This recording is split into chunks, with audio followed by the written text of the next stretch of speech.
Hello everybody, how are we doing? Welcome to the Warditv Boom and Bash, the tournament name that has many people hyped for something which it's funny because the Boom and Bash really is just meant to be a fun name on a little bit of an interesting take, which is that we are playing a a tournament which, for the most part, the biggest thing this does is it bans Clem and it bans Max Packs from playing. Pretty much, everyone has to be 28 years of age or older.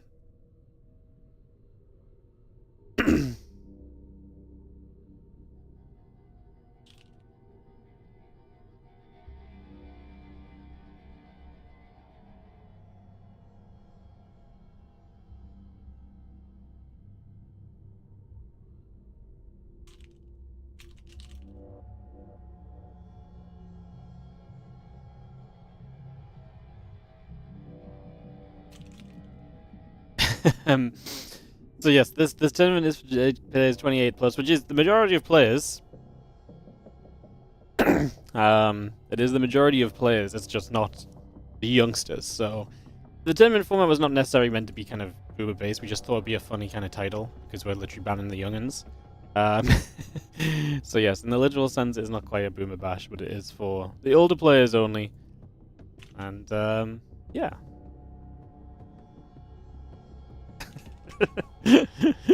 So we're having some fun because first of all, I apparently forgot to remove the prize money in the bracket link for the qualifier. There's not many prize money today, but I copy pasted it in, so I'm just dealing with that right now, guys. So don't mind me. I'm just taking prize money away from the players, ripping it away from their fingertips.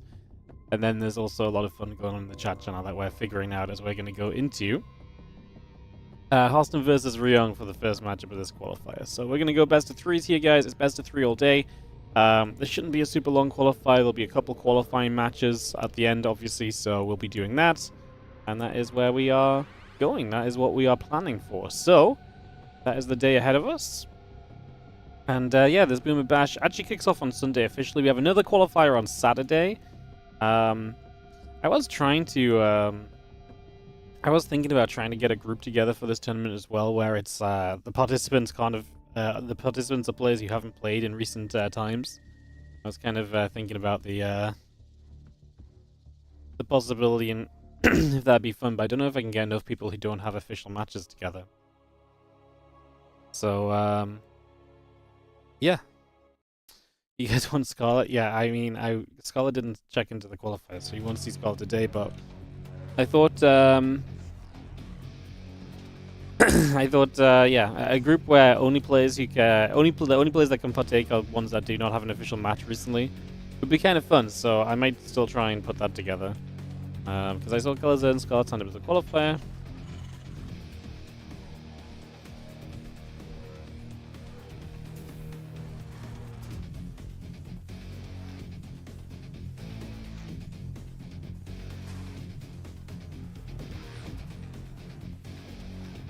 Cool.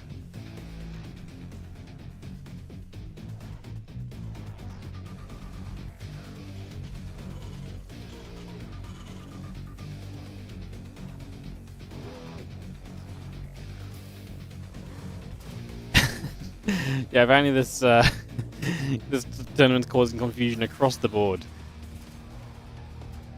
As we get ready to go.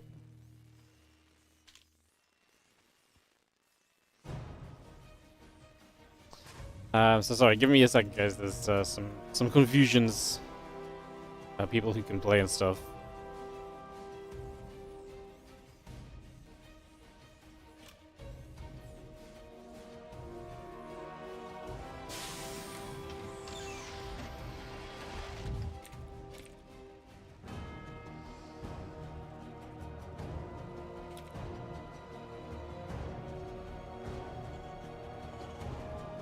All right. Yeah, sorry, I'll be a little bit brain AFK because apparently we're the age thing is catching some people. Apparently Zaun isn't 28. No, Zaun's been to the military and back already. And dude just doesn't qualify. He's too young by about 3 months for Zaun.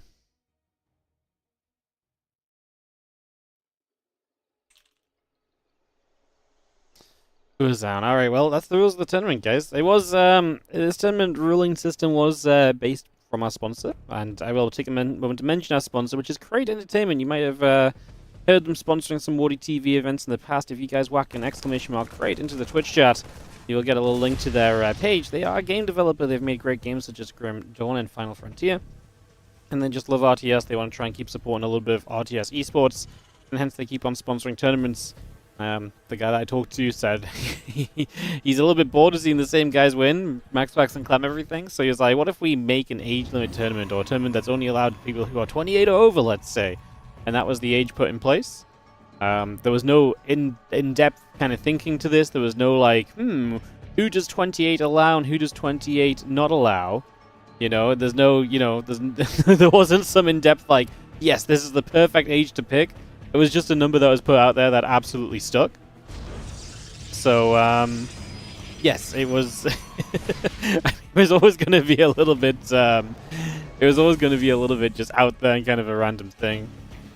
And yeah, very fun kind of concept. Like I say, a little confusing. I feel bad for the guys that miss out by a couple of months because because like I say, for the most part, it's just a very normal tournament, just without Clem and Max backs. Like, yeah, okay, so maybe Sal can't play, but Sal doesn't play these things anyway. You know, he doesn't play Warditv events, right? So, you know, for the most part, we could have called it the no Max backs, no Clem event. You know, we just thought it'd be funny to call it the Boomer Bash because in Starcraft 2 terms, we pretty much are all boomers, apart from about the 3 players that can't play. That includes Zaun.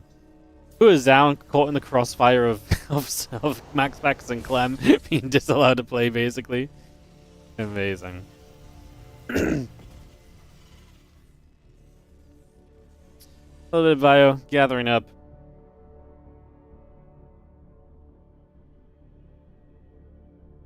And we get ready to rumble here, looking to see what's going on. Blink, Prism, continue to come through, the battery coming online, Stalker and so on coming up. As we get up and running.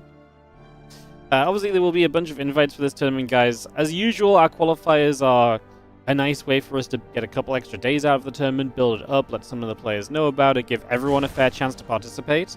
A lot of the players you see today that do not qualify will likely be invited. We will be prioritizing players who are older on our invites. So if I come up with a list of 15 players that I think would like to play, and we've only got 12 invite spots, I will go from age down rather than necessarily kind of balancing by race or balancing by personal preference or who I think makes a fun tournament this time around and so on. So there is going to be that aspect to this as well. So yeah, that's kind of the concept of the tourney. That's what's going on as this TVP unravels before us.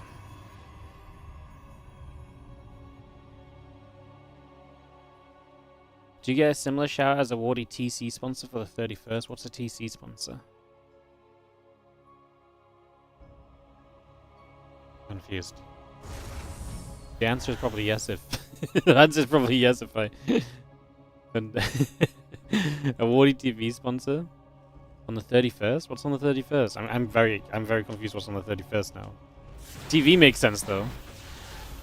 That does make sense. A little bit of bio shows up to try and deal with the stalkers. Some stalkers pulling back here from Harsum. Third base coming through. Ancient players Byun and Hero will be there no matter what. Yes. The older the player, the more likely they will be to be invited. Yeah, like I say, this is really, like I say, we're putting a little bit of emphasis on age, but I don't think there should be as much emphasis on age as much as it's just a tournament that's out there to make a little bit of a difference because there's been a couple kids who've been dominating lately. And while obviously I don't necessarily personally agree with singling people out and not letting them play if they're just very good, I think it is good for a little bit of variety. And the sponsor just wouldn't have put the money forward if this was just going to be a normal tournament, right? There's a couple of stalkers come through. Oh, for the 5th Monday. Sorry, I'm not connecting anything in my head, mate. Yes, you can send a logo if you would like to be if you would like a logo shown on screen. You can go wild. Warditv Monday 29 brought to you by Ian. Yeah, sorry, I just I wasn't connecting the dots at all. I was so confused. As a Bioarmy steps up this ramp and is going to go for Gateway. Harstum Stalkers just about able to fend off a few of these Bio units as well. So just able to keep this away. The Gateway goes low HP. Just giving me a hard time. I was just so... You know what it is as well? I read your name as someone else. I read the name as the person under you, so I had no connection as well. As to what we were talking about. Like, literally nothing snapped in place. Yeah, my brain's not there right now. Yeah, you see, the problem with the Boomer Basher is, guys, you've also got the Boomer Caster at this point in time. Unfortunately, it's been a lot of years casting Starcraft 2, and back in the heyday, back in our prime, you know, we used to catch these things. We used to remember everyone in the channel and know everything. That, you know, nowadays I need things to be slowly read out to me 3 times over before I understand what's going on. This whole Twitch chat nonsense, it's high tech, you know. It's high tech. I do see Ryung coming up around at the top.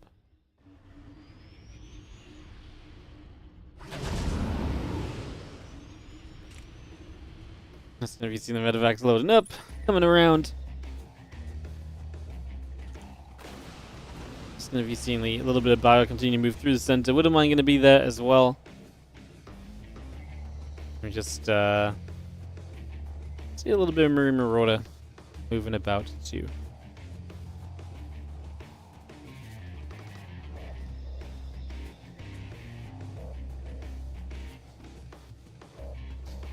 The bio going down that bottom right hand side, a couple of Widow Mines gathering up, and Byun has just been pushing around trying to get a little bit done here and there thus far.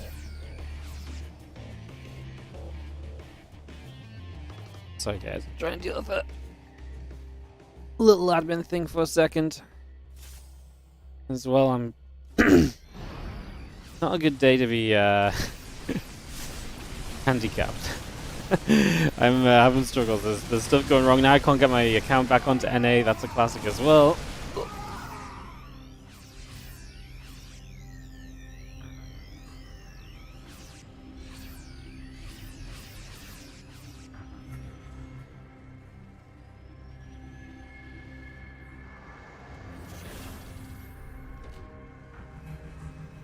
Alright, so FSF's going down. A little bit of harassment by Harsum. You know, harassment, we should have probably banned harassment for this tournament. You know, the old age of these guys, it's going to be very difficult for them to be able to multitask and to micro.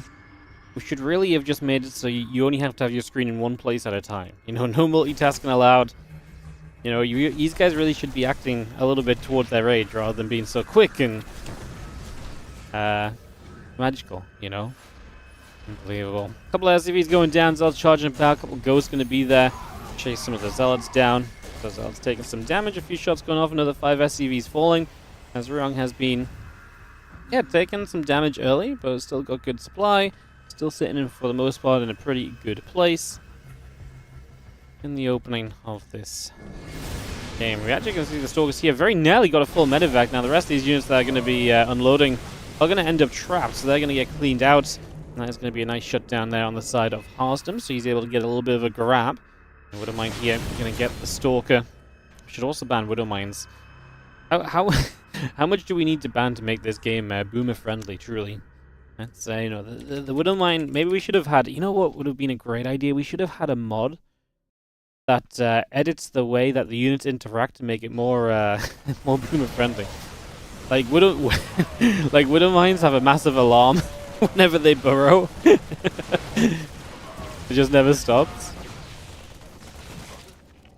A move only, yeah. No control groups. Yeah, A move, F2, A move only as well. Just really get these guys playing and try and get the game to be a bit more helpful, you know, as well. Like if you're about to get supply blocked, when you're supply blocked, if you notice you're supply blocked, instead of having to wait for the depot, you can just press, I'm supply blocked, and it just unsupply blocks you for a while. Yeah. You could have done a lot of dumb things, I guess. Looking, you know, thinking on it. Maybe for Boomer Bash too, as the Disruptor Shot comes in. It's around from Ryung, but I do feel like Harsum's having a pretty good trade to begin with. Problem is, the start of a trade never ends well, I feel like, for Protoss, who starts to go the wrong way now, and Harsum gets cleaned up a little bit. The army of Ryung continue to chase back across the map, a Disruptor going down. And the few Zealots continue to just pull back and away. Disruptor Shot coming through. A couple of Stalkers are going to gather up as well, so they will also gather in there. Another Disruptor Shot up the ramp is not quite going to land, as we do see the bio going in toward these probes, and that's going to be 18 workers going down. Horst, I'm going to say GG, just loses that fight in the center, surrounded on both sides. And Ryong is going to be up 1. And our Boomer Bash qualifier. Ryong's a proper Boomer as well. Ryong is one of the older guys in SC2. 33 years old. Damn, Ryong really is the definition of our Starcraft Boomer. Yeah, I feel like at some point we maybe should have made this 30 plus, but I feel like it's... Yeah. 30 plus would have been interesting too. Maybe next time we'll do a different age range. I was thinking about trying to make the groups set by age. So like Group A is like 30 plus. Group B is like 29-year-old. Group C is 28-year-old or something to that effect. Well, that can be kind of interesting as well, but that also creates issues with some other things.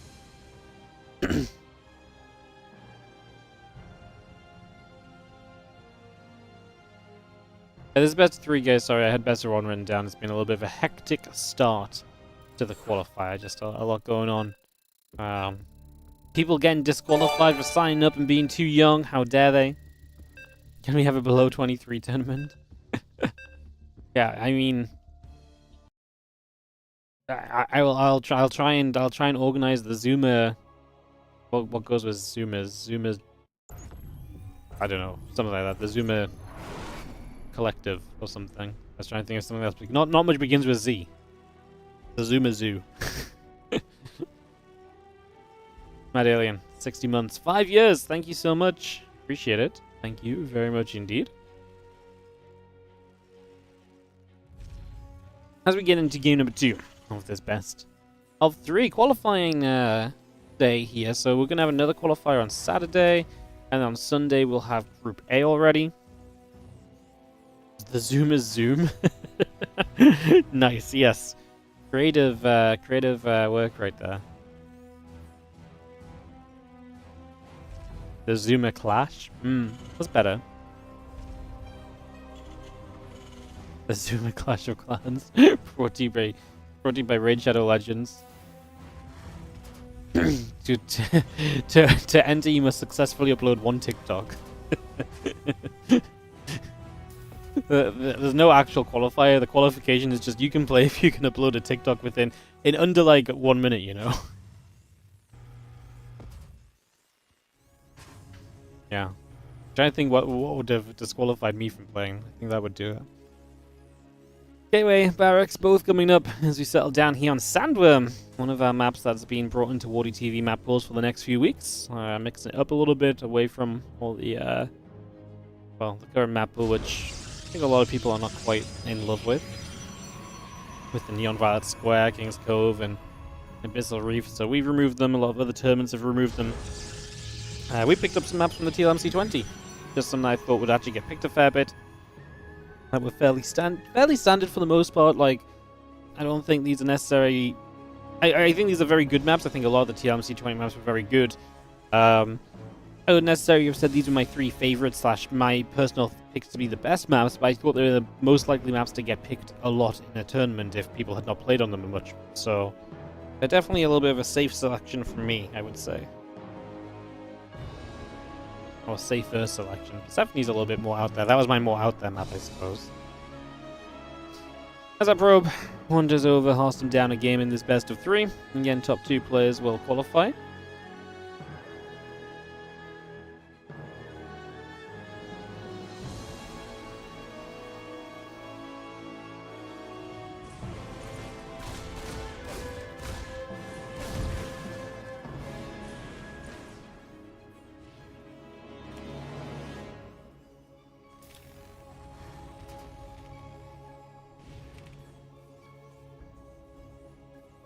Couple Reapers. I think just going to be joining up. There's going to be seeing our Warp Gate and the Stalker continue to come through. A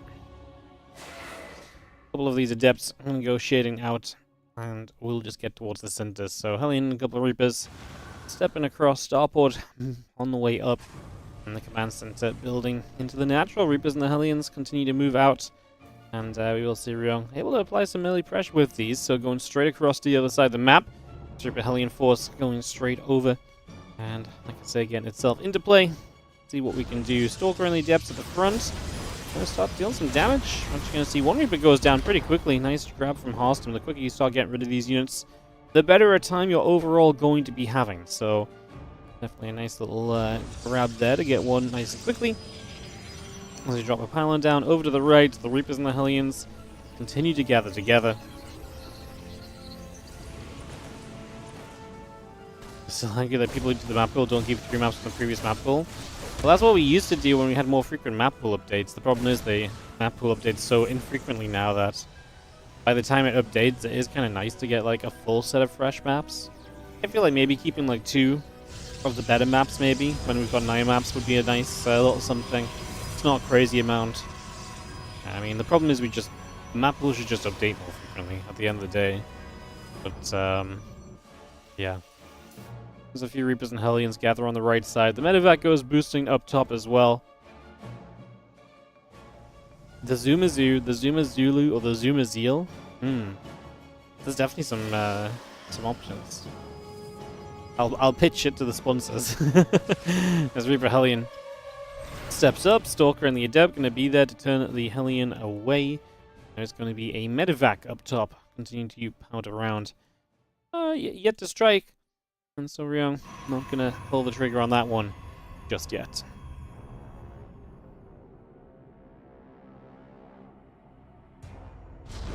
Zoom Ribbon would be even sillier unless it also banned climax packs. Oh, aren't you just sick of these guys that should have retired? You know, they went to the military. They're not meant to come back from the military. Military means the end of your StarCraft 2 career. But all these Korean players don't get it. Don't all these new up-and-coming Zoomers shouldn't they be rewarded? Yeah, it is a bit ridiculous, but so is the Boomer Bash, really.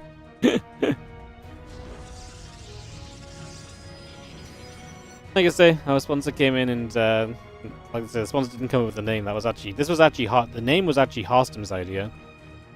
So you can blame him. But yeah, the sponsor just said he wanted to sponsor something that was mostly to stop Clement Max back spawning, which I think is fair enough. Like I say, it's something a little different. Clement Max packs have been... I think it's also just the fact that obviously Clement Max packs have been oppressive in because, they are the best players signed up to every online tournament. They were winning a lot of the cups. It's actually changing up a little bit more recently. Last week or two, we've started to see some more interesting results in the cups again. But I can understand where our sponsor was coming from with the with the initial intention of just let's see someone different winning some money for once, I thought it was nice. Just to have top players, yeah. It's kind of hard to find an in-between though, because you kind of always want to have top players, because otherwise it becomes something nobody wants to watch, right? And then it's like, well, yeah, I don't know.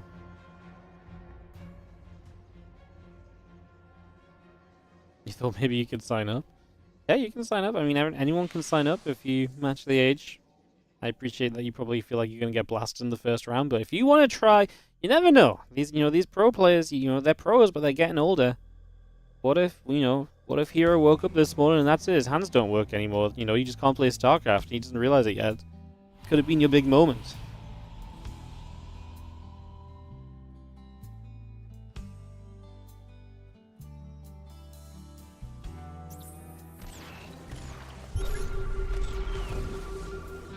We'll grab on an observer. And the Stalker's gonna try and step towards the middle of the map a little bit. Be interesting to see when the gold base gets taken. We've seen a lot of gold base fourths coming into play on this map. Drop the Nexus here, knock those rocks down. That allows you to mine. Yep, there it is, fourth base. Then go down the gold. Harston will begin to work on the rocks. And again, one of the nice things for Protoss players is you can put the Nexus down before the rocks are dead. So that Nexus will be in position. In this case, it would have changed by a couple of seconds, but it just means that in general, taking this base is not as easily done by Terrans versus, the Protoss and the Zerg experience. So everyone faces the same problem of that set of rocks. Whereas obviously, usually Terrans can build a CC next to something, then float it over. Protoss and the Zerg can't do that if rocks just block in the center.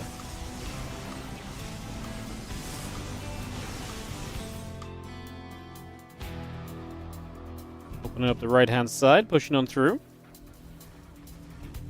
Thought you read Best of One a while ago. Yeah, I was doing admin stuff, so I forgot to update the Best of.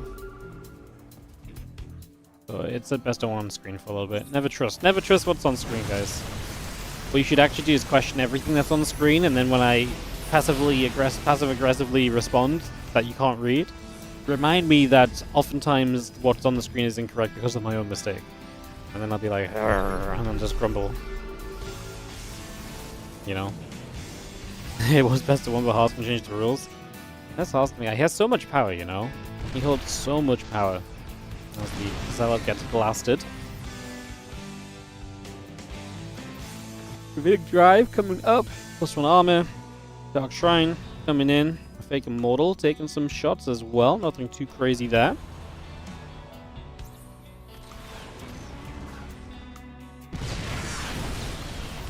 The players request a break if it goes for more than 50 minutes. Yeah, well, we're gonna have to put a lot of precautions in once we get to the main event, I think. If the player has to play back-to-back series, you might actually have to just go to a 30-minute commercial, you know?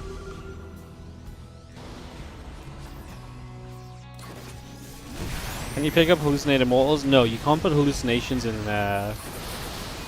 cargo units like a prison. So the anti-armor missile is good, and Hearthstone's kind of just getting jumped on here. This Protoss army is kind of getting slammed backwards. The Colossus have to step back, the Stalkers too.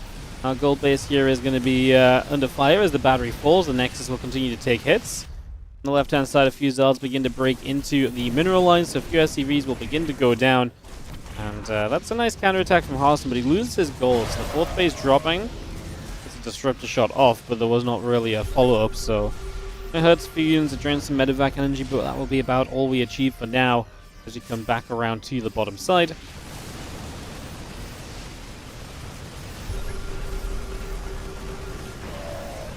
Zealot still dropping down. The Nexus is going to be taking some shots as well.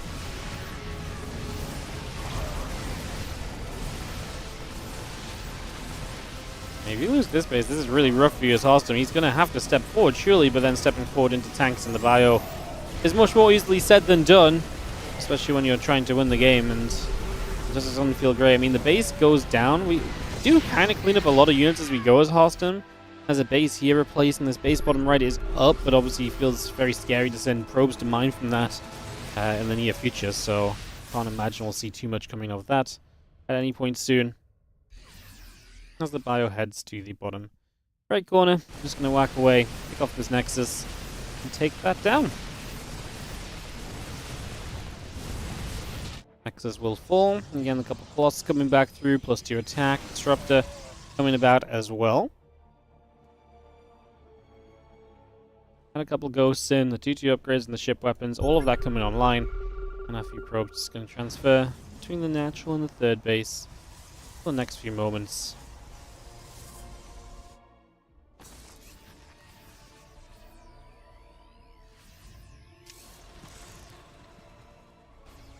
Terminal ghosts coming about, that ship weapons is going to finish up as well. Command center gets going, the missile turrets added on. Got some barracks that are not finished building. I was just looking at that in the production tab. I was like, what the hell's going on? But yeah, just SCV went down during building, and Hearthstone's actually recuperating pretty nicely. Obviously, 3 bases back up, has to get back to a 4th. Not ideal, having lost the bases, but I think it's fair to say that this looks like he might be able to stay in the game for a bit. I'm not going to say it's favored for him, obviously. It's definitely Ryung's advantage, it's definitely Ryung in the driver's seat, but I reckon Hearthstone has a shot at staying in the game, and if you stay in it, you absolutely have some opportunities. It's adept spots the triple medevac drop to the upper left. The one Stalker leading the charge is probably not going to kill these medevacs off, but it can still be the threat to get them to turn around for a few moments. For now, however it goes, this is good enough. And those medevacs will continue to boost about and try to figure out where it is that they should be going next. Grab that sentry, couple Colossus going back the other way. There's the disruptor shot flying out once more. The Stalker starting to come around. We begin to target fire, or attempt to target fire down a medevac. The Zealots get in front, hitting the Marauders as well.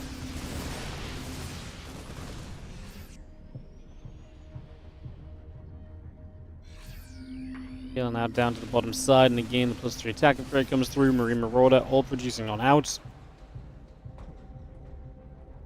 3-2 building. Shadow Stride coming up. Disruptor Zealot in production. We still have our army stepping forward here. A couple of EMPs going down, and the Disruptor's taking damage.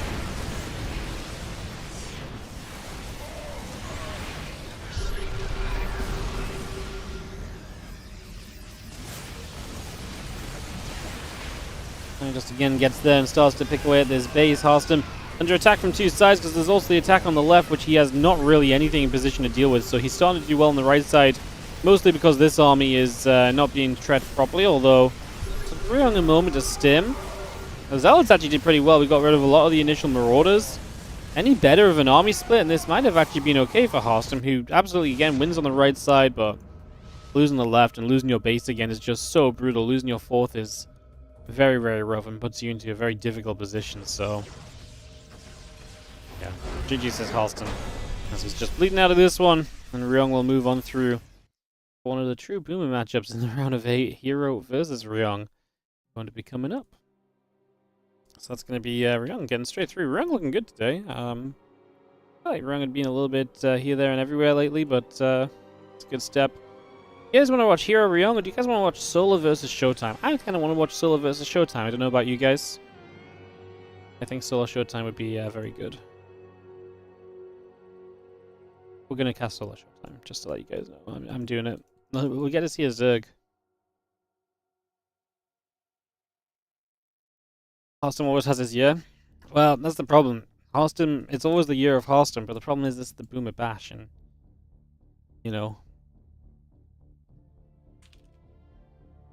because it's the Boomer Bash, clearly he can't be good in the Boomer Bash because it's always the year of Harstem, which means he's never aged. So he just doesn't really fit into the tournament. Like, yes, his age is correct, but his experience for playing in a Boomer tournament, it's just not there. Something like that. Some kind of logic.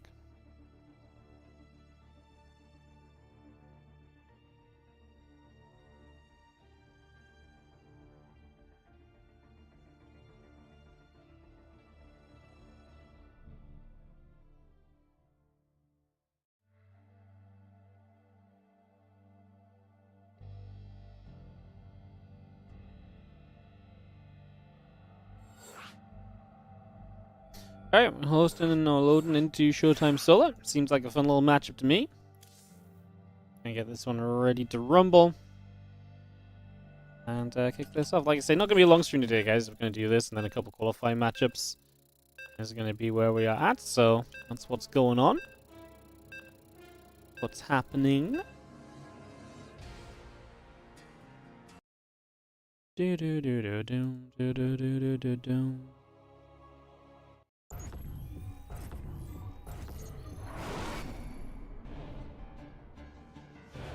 Alright, let's do Solo vs Showtime. I think this is a fun one. We've casted Solo Showtime a couple of times recently, and there've been some fun games. Supposed to see Showtime signing up for some stuff again, getting involved. As in the top right, the red Protoss player is Showtime.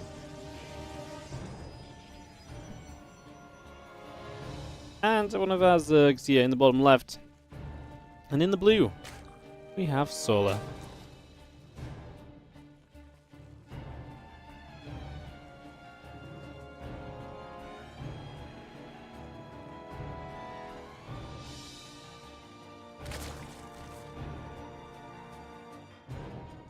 Fun matchup. Like I say, we've actually casted a couple of times lately in a couple of different events.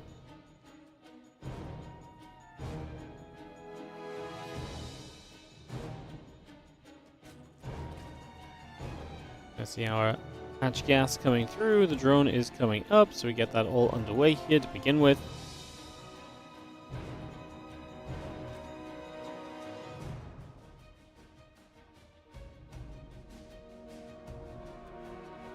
That gateway coming down at the front. This Overlord is Solar slipping away up the left-hand side. Say yes to Harstem. Oh. I don't see the Discord notification in time.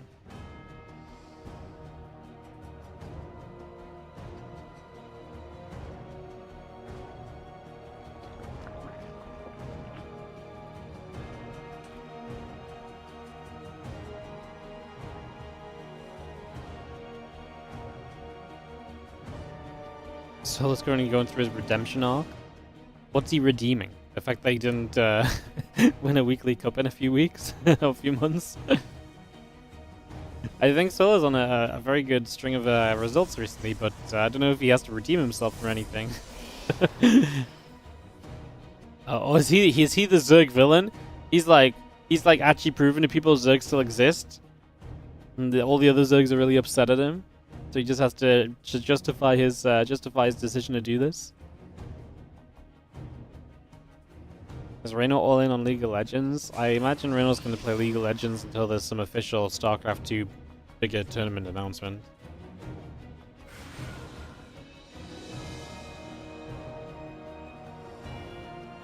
Would be my guess.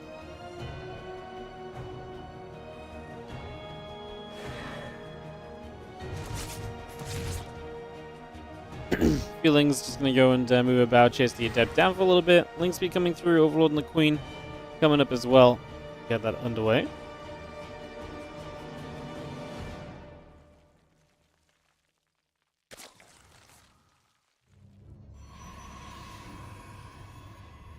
Yeah, Link Speed, a couple of Queens, the Lings, the drones, everything coming up here. Add an Oracle, Warp Gate, and an Adept on. And that gateway going to go down over toward the front as well. It's just going to get 2 gates and a Cyber Core put into position, the wall off setting up. Obviously, Stargate opener to begin with. That Oracle very much so on its way out. Getting that Corona boosted through. Bring this up. And we are going to be setting up nicely here so far. As the Oracle will make its leave out down to the bottom left side.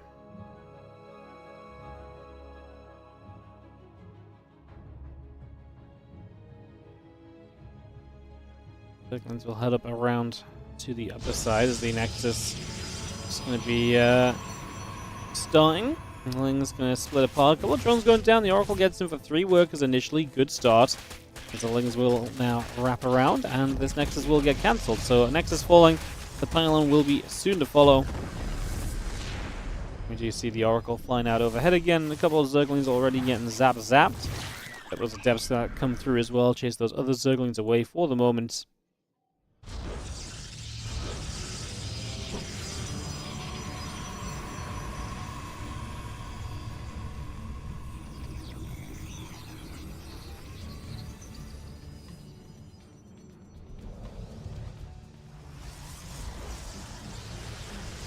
Again, Twilight Forge and Nexus continue to come about. Now, are the Lings from Solar once again going to make their steps forward, and away they go.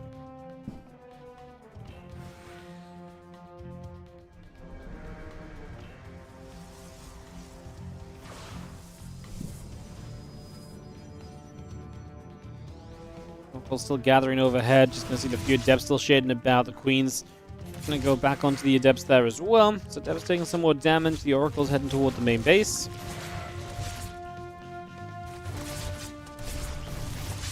The Oracle is doing great this game, combined with the Adepts. So much damage being done. Cancels the Adept Shade, so we stay in the main base. And the Adepts are going to get drones again. Solar is going to get completely out multitasked there. And good movement and good control by Showtime. Absolutely capitalizing early. That's 14 drones he's killed. Did lose 3 Adepts, but I mean, getting rid of 14 workers is very commendable so far.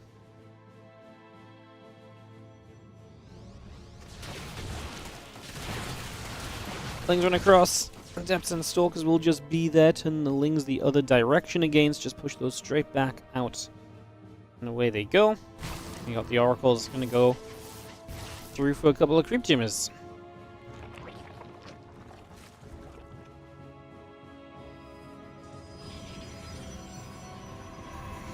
Oracles fly back up to the top. +1 and Blink going to come in. The Stalker's going to be there. And a couple of Lings going to get grabbed.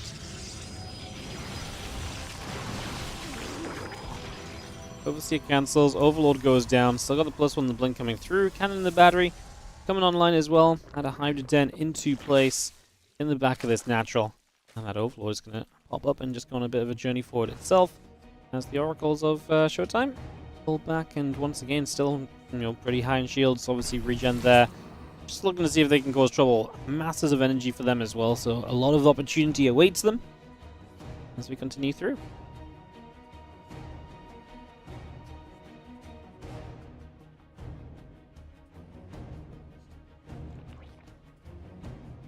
Lings head down the bottom right, quite a lot of Stalkers. Gonna chill out over on the left side as well. A couple of Adepts coming through too.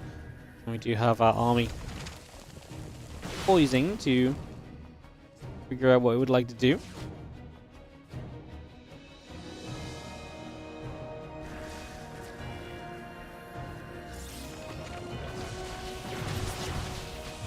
Stalker's just gonna whack away. Queen already taking quite a few shots. We are gonna see the Lingers stepping up as well. They're gonna come straight forward. And the Oracle's going to be in the center also to just gather around. The few Zerglin's going to try and make a move again, but not much luck to be found there.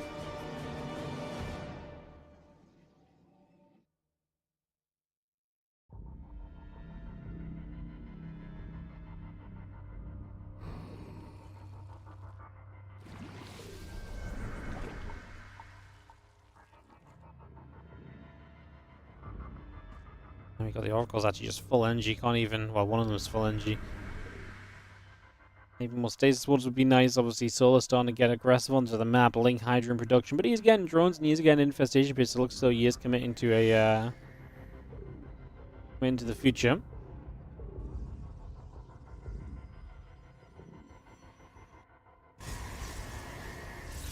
Settling around at the right side. Result Stalker gathers up. A few High Templar coming together. Next results get warped in. Stalkers just jump onto those Lings right off the bat. And the Hydras take damage as well. It's going to be seeing a few Zerglings getting jumped on.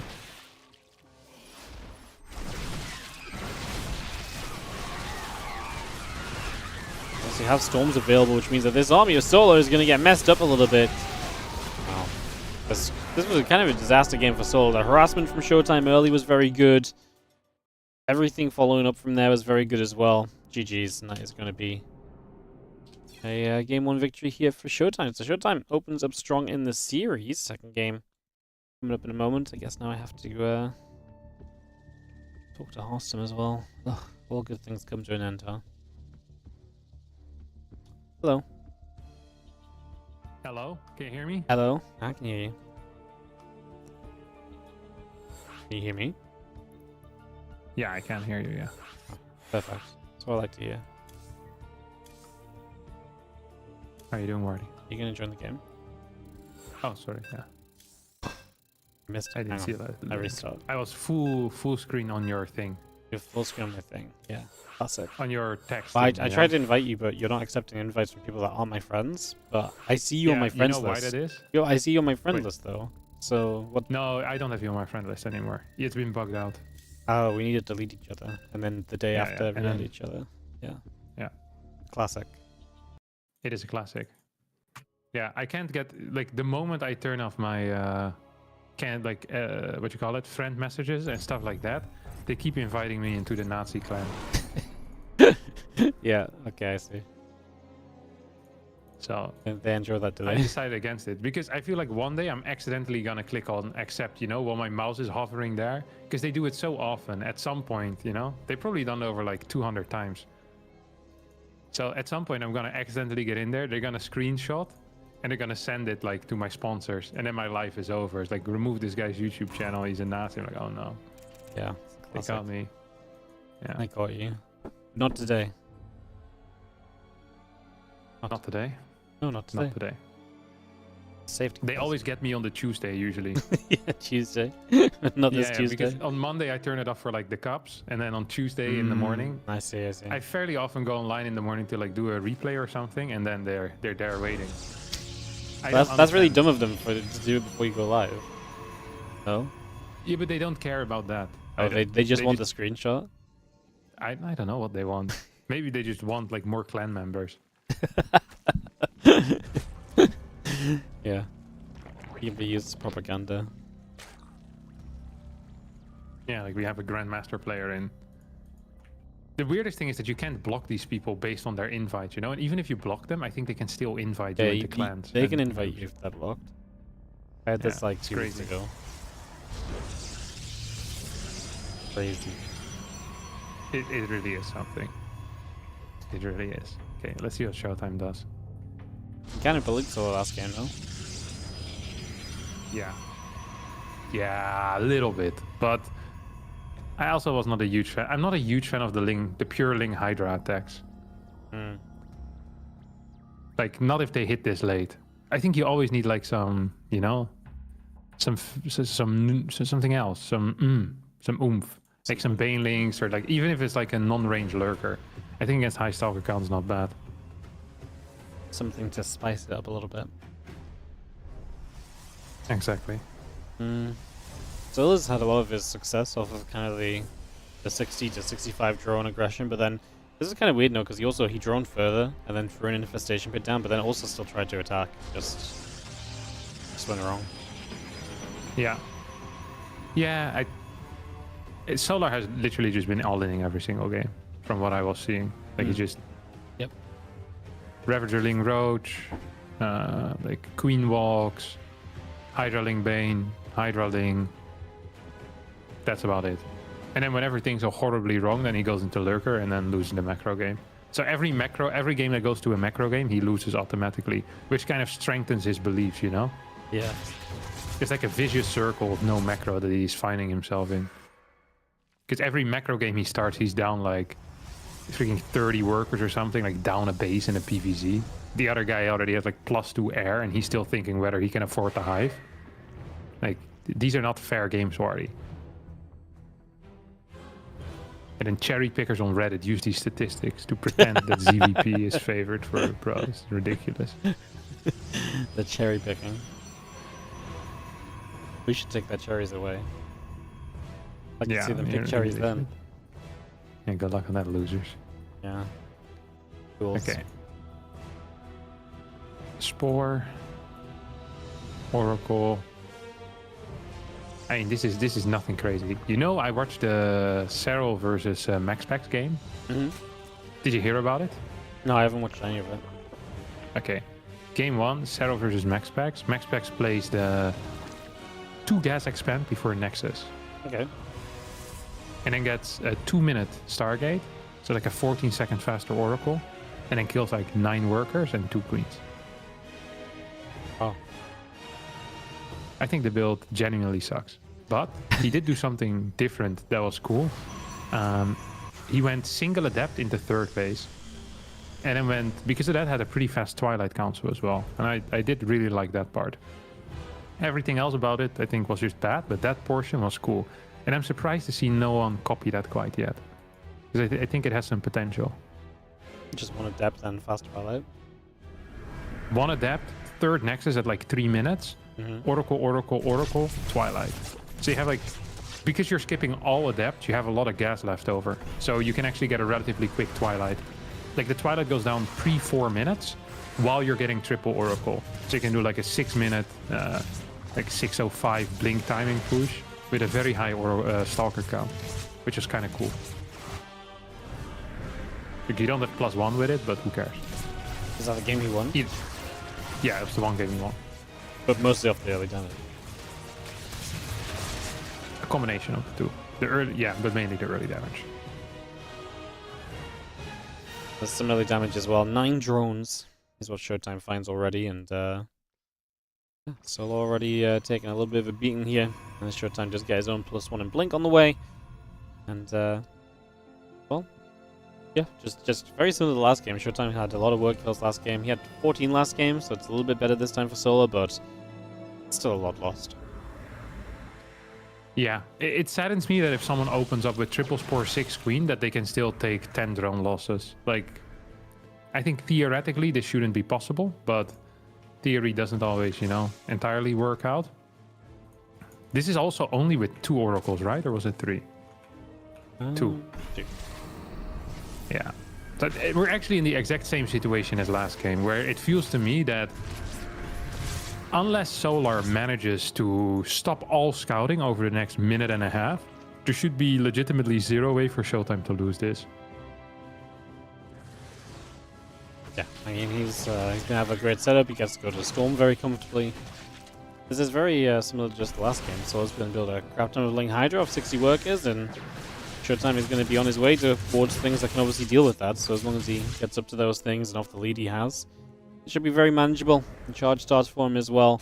The only difference this time is Solo does not invest into any sort of future commitment, right? Like, he is just saying Lings, Hydras, and that is it. This time it is truly pure army. I mean, he also kind of did it last time, no? Like, the Lurker then in the Evo chamber came after it had theoretically filled already. But I guess he had like... Yeah. Showtime's actually a bit later with the cannons. Okay, now I think now he's realized. We already have this kind of flank coming in from the left. if Storm isn't done yet, this might be somewhat viable. We have a lot of stasis here in the middle. I think Solar probably should just go for the base trade here. Go for the base trade, give up your third base and run the drones away, and then let's see what happens. Because Showtime without Storm, if he's not in position, in the right position with the Templar, is going to be in a world of trouble. So yeah, it's going to be pushed back here right now. The natural is being breached. Stormers are moving forward, but still about 15 seconds away from finishing up here. A couple of workers will fall. 7 more Hydras on the way. Muscular Augment's about to finish too. Storm is what, 10 seconds away, Wardy. That's going to be a game changer, but will it be too late? Yeah, I mean, I'd have to say the natural still just breach, right? Hydra's still up there, but this is only just a few Hydras now, and a few Lings reinforced, and this is the point where this should become a lot more manageable for Showtime, and so if he just cleans up from here, Sola's still only on 62 drones, he has no future tech, right? He's still just on Ling Hydra.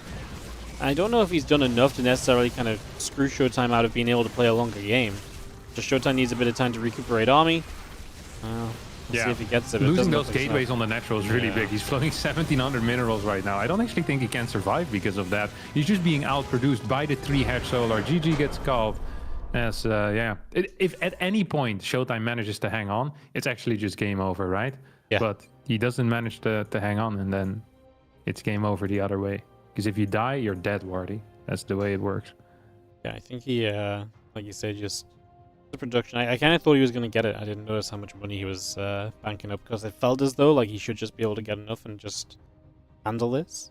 Especially because Solar was like out of Lings on the front line and so on, but it doesn't quite happen. It hits at a really, I don't want to say well, it is an annoying timing. So usually around this time, you want to be adding a 4th base, right? Because you're maxed, your income is pretty much maxed out. And in order to spend it, usually you get a 4th base going. Does that make sense? Yeah. And if you can't build a 4th base and you lose 2 buildings in production, you're just not going to be capable of spending it. Still makes sense. Yeah, well, that's basically what I was going to say.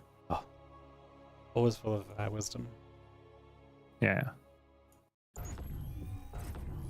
Wisps of Gold, game 3. So this, that feels like a better map for what Solar likes to do, which is to be very aggressive though, right? A little bit smaller, some flat ground to move in on. Yeah, I mean, if he plays the same build 3 times in a row and Showtime dies to it, then that would be kind of sad for the Protoss. Another thing, by the way, is that he lost track of the army. Like, you're not really allowed to just walk across the map with Hydra Ling. Because the moment you do that, there should be stasis there. Stalker should be kind of stopping you. And the moment you're moving forward with the Lings, then you're going to lose some Lings. If you move forward with the Hydras, you can snipe individual Hydras and blink back. So by the time you get to the other side of the map, maybe you're down like 2-3 Hydras. Stalkers are going to be in good positions as well. And yeah, I mean, Showtime should be capable of doing a better job this time around. I think he's going to be kind of over-preparing maybe for this. Okay. Very fun. We got ourselves the gate and the gas hatch coming through. See, there's a hatch on a 3rd base location. Showtime gets the block off, so a little bit of something early. But yeah. You think Solar just switches it towards maybe, like, you can obviously be aggressive or throw a Ravager Ling or something? Do you think that'd be better than just, you know, Hydra it up? I mean, I think it's hard to say. I think usually Baneling compositions are okay to have if there's like a Zealot Archon push, but I'm not really seeing Showtime do this. It's very early game dependent, honestly. Like Hydra Ling Bane can be quite powerful, but you need to have a good early game. Like if you're down, then it's just gonna look pathetic. And Solar's not really been having good early games at all. He keeps losing 10 drones or so. It's definitely not been ideal for him early on in these matches. That's been true both games as well. So even that last one, which he won, it was still a pretty brutal beatdown in the first few minutes. Yeah, it was terrible. Losing 9 workers to double Oracle, it's not how you want it. How's life been, Marty? Good. Not much has changed since we last checked in. Good Monday. Yeah, good Monday. Sorry? You know, not much has changed since we last checked in, so yeah. Yeah. For the people that don't know, Wardy visited my house last weekend, and we played with what you call them? RC cars? With remote controllable cars a lot. Yeah, it was great. We're thinking of a future in RC car streaming. Yeah, we played a lot of tag with RC cars. So for the backstory is we went to the arcade. We absolutely destroyed this arcade. Okay, we cleaned these guys out. You know how some people, they go to the casino to play poker, they come out with like, going with like 2K, they come out with like 50K. We went in there with like hundreds of euros, and we came out with 2 top-end, absolute top-end remote controllable cars. Top-end. You can use it from 2 sides. It is 360. One of the most recommended in the less than $10 RC car video. So yeah, really exactly. top end, like one of the first mentioned. Yeah, it was one of the top end ones. And then we took him home and we played tag with him in my kitchen for like probably like 3-4 hours or so. Yeah, only limited by the having to charge. Yeah, exactly, because one of the 2 batteries, mine, didn't work so well, so every 20 minutes we had to charge it for about an hour and a half. But it really maximized the time that we could spend here. Yeah. Yeah, it was fun as hell, actually. I was surprised how good it was. Like, I was even considering buying something else. There was like a game that was called like Harry Potter Sequencer or something like that. And I was kind of eyeing that in the arcade. But then you guys convinced me to get 2 RC cars, so we got the double RC cars. It was a wild day. It really was a wild day. I can't wait for the next Starcraft event where we get to play RC cars all weekend. Yeah, same. You better get knocked out really real quick so that we can play. Yeah. Alright. Showtime flying in with the double oracles. Oh my god. Takes a lot of damage on his first bad boy. Has killed just a single drone right now. So significantly worse start here for him. He's going into a 3rd gas as well. Has 4 adepts. He wants to deal some damage here. And he probably will need to deal some damage with this 4 adept setup. The problem with this is... Oh, what? It's glaives. Oh. Okay, then he doesn't have to deal any damage with these first 4. In that case, what you actually want to do is you want to force out as many links as possible to make building roaches feel really crap. So imagine you're Solar here, right? And you already built 22 links against these 4 adepts. And then you don't really want to build any blind roaches. So any roach response is going to be as a reaction to an adept move out, more so than just kind of blindly building them. Sometimes you see Zergs blindly building roaches if they're not entirely sure as to what is kicking off. I don't think that Ling actually got to see how many adepts there were. I'm really curious what he's going to do right now. I don't think he'll build any roaches. Well, Red Drone is done, so we'll see what he decides to hold down. He gets a few more overlords and goes straight into roaches. Wow, very cool. That's actually a big deal. I'm not sure if he saw anything or if these are just 3 blind roaches. There's 8 larvae out right now, more overlords are popping, no drones being produced, and now the adepts will show their ugly faces on the side of the Zerg to see what they can actually achieve. I mean, 3 roaches still isn't good enough here. There are so many adepts out, the link count ain't that great. There are 4 queens and they're going to be quite helpful. I think you actually want to fight this straight up with these adepts, no? There was 4 queens and 2 roaches. I think Showtime could have done that a little bit better. Continued fighting. Now you're going to still have to fight that exact same army anyway, but you have less time because reinforcements are coming in. Can Solar close the door in time? No, he can't! It's fine though, because roaches were in position, but it does mean that some of these adepts get to escape. It is 62 workers to 57. Blink will be the follow-up. There is no robotics facility, which means no immortals to deal with this roach. Most likely a roach attack follow-up. We have Overlord speed coming in as well. And 8 drones going down. Yeah. What are your thoughts overall on the situation, Wardy? I feel like the counterattack of Soul is going to be pretty powerful, right? He's just bumping units. Showtime's on his way to blink, but he actually has more stalkers than I thought he would have, to be fair, back at home. Just because he wasn't warping in adepts throughout this, so I actually feel as though Showtime might have a defense in him. I mean, it's going to be tough, but he's got the stalker count, he's going to have blink. I think it's possible. He's starting up some stack defense.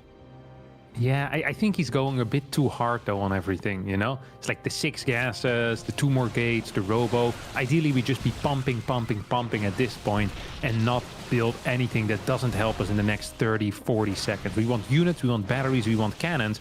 And once again, Solar is going to be capable of getting across the map without Showtime realizing it. Pretty much a copy of the last game, although it is different units this time around. The result will most likely be the same, as Solar's already knocking on the door, will depower some of these gates, might even take out the cybernetics core. The last thing you want to be doing is warping in zealots against a mass roach army. Stalkers are in the main base, probes are being pulled away, but yeah, what a terrible situation once more here for Showtime, who just is getting outmaneuvered here. Yeah, his oracles were kind of in the main base of Solar, so they weren't really there to, you know, spot and do the scouting. You know, it's one of the big things of these oracles, revelations, and so even just being positioned towards the center, he just completely missed this move out. And if he sees it coming, you can position a little bit better. Then obviously maybe you can get some extra static defense to truly be involved. But in this case, it's obviously just gone completely wrong. And it is looking very, very good here for our Zerg to move on through to the semi-finals, because I just don't think Showtime has much of a fight back left in him here. These Stalkers try and come in from the left-hand side. We are warping in Zealots that don't have charge yet, so they're going to be less than useful as they wander in and just start slowly dying. There's an Immortal that shows up. I mean, if Showtime holds long enough, maybe you can get enough units out to be scary. It's just, it feels like that's an eternity away when Solar has so much still at the front. Yeah, and also the moment this third base falls, like, the eco is going to be a serious problem for Showtime as well, right? Ravager count is still very good. Stalkers are trying their best, but with these queens a little bit of more tankiness than usual, I think this Road Ravager army will be capable of taking this map over here. And Showtime is going to be knocked out of the Boomer Bash qualifier #1. A tragedy for all Protoss players around the world. Yeah, they really believed in Showtime on this one, I think. Yeah. I mean, once again, his position was just fine. Like, it's not like he had a bad early game. He just kind of messed up with the movement in a similar manner as in the previous game.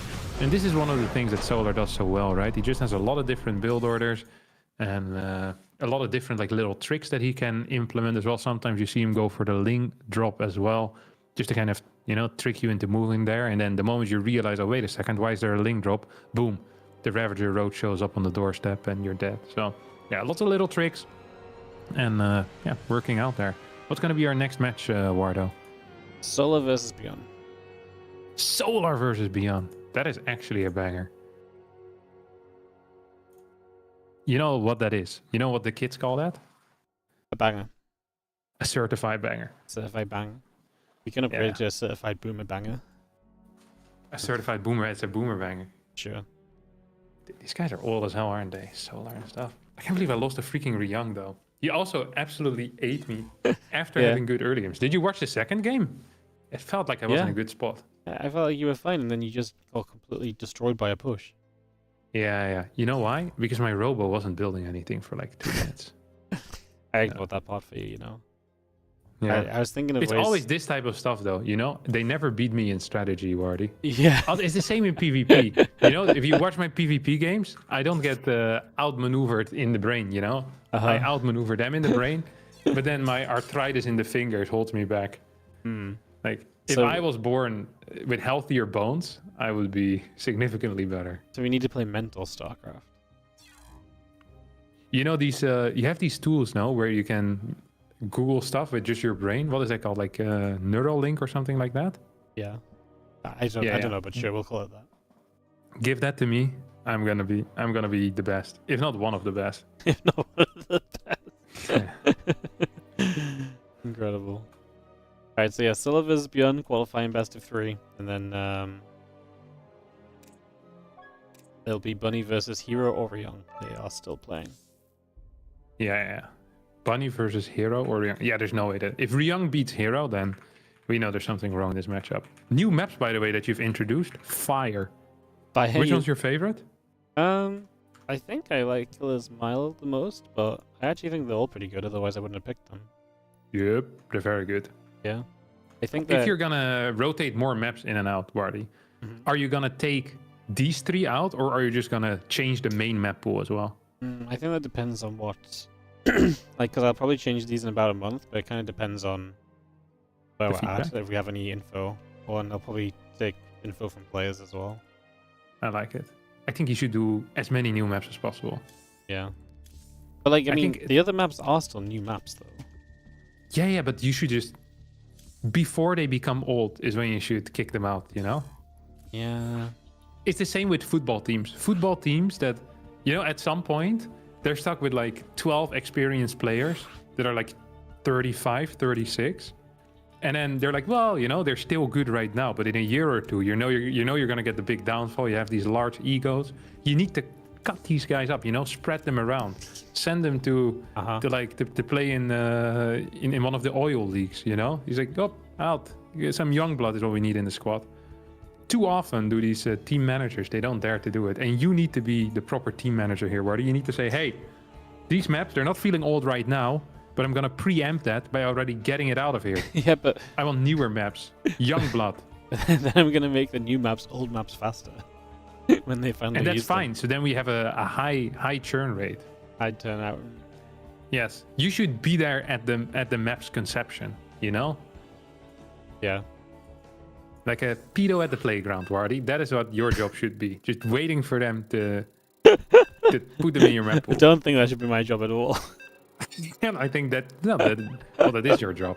It has been it has been thrown to you by the community, and this is what you do right now. But no one in the community follows my map picks. Yeah, but they expect you to do it anyway. I expect you to do it anyway. Okay. Yeah. I see.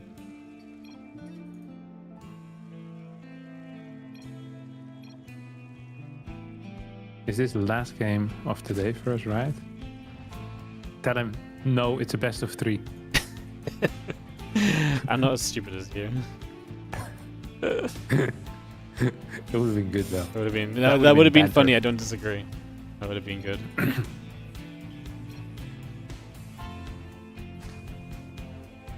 Now the Korean chatter begins.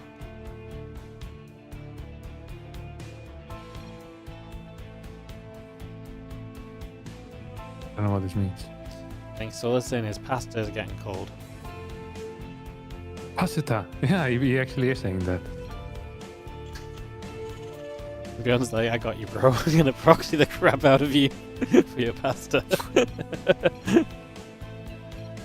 You told me I can't Beyond. believe he's typing so much while proxying. That's a crazy maneuver.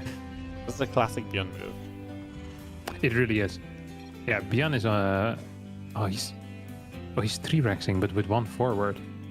I never quite understand why you would just put 1 forward. If you're trying to fake a 2-rex, like no one does a proxy 1-rex. So they're gonna see this and be like, oh, why is there only 1 here? Let me find the second one and then find number 2 and 3 together. However, if they find the first 2 together, they're like, oh, it's a 2-rex, I guess it won't matter in this game because Solar is not even looking for anything, so he won't find it.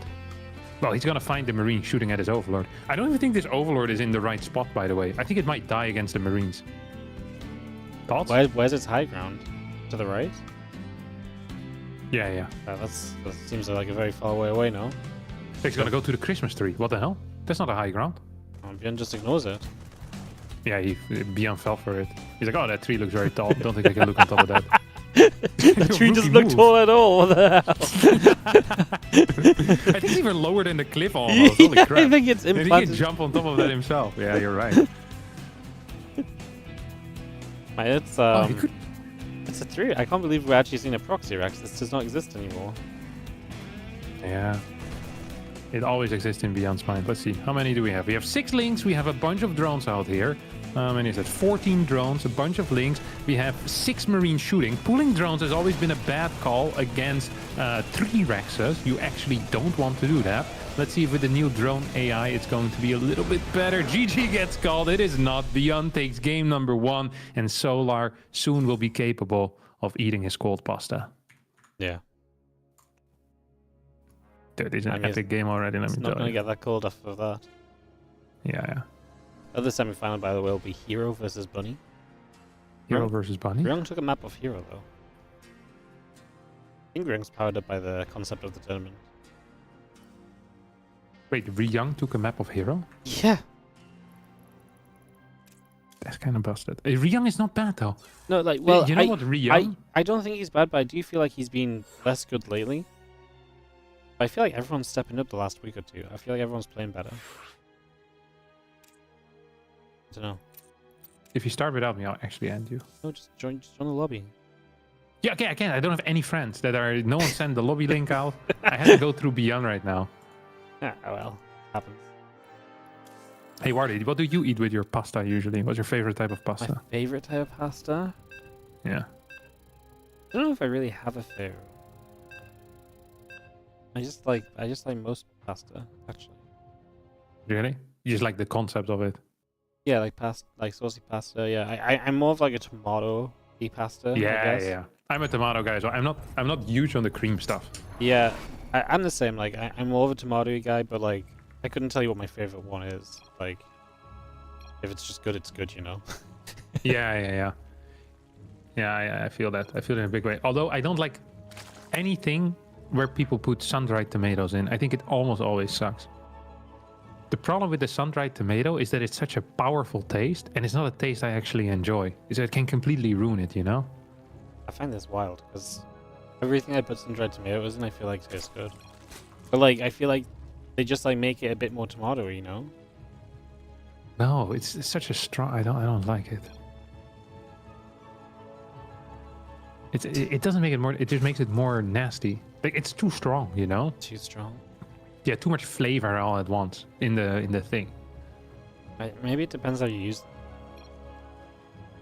Throw in the entire jar, no? That's how you do it? If it's too strong, then maybe, yeah. Maybe that's a mistake. What are they saying now? I think Solo was telling Byun how Killer Smile is, and it says Killer Smile, which is also the name of the map maker. Yeah, I think it's the best fact that we have about this map. It's also the only fact I have about It's the only fact you have about it right now. It's gonna get old very quick if you keep using that one.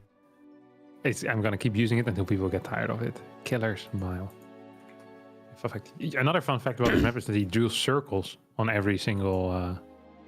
Every single base. Yeah. You know what's very funny to do if you're a map maker is to misplace the circle. Yeah, I love that. I think the players really There's think no about rules that say you have to put the circle exactly where the CC goes. People do like it when you do it. There was one map where it actually was off. I can't remember which one it was, but it always felt very wrong to put down the Nexus over there.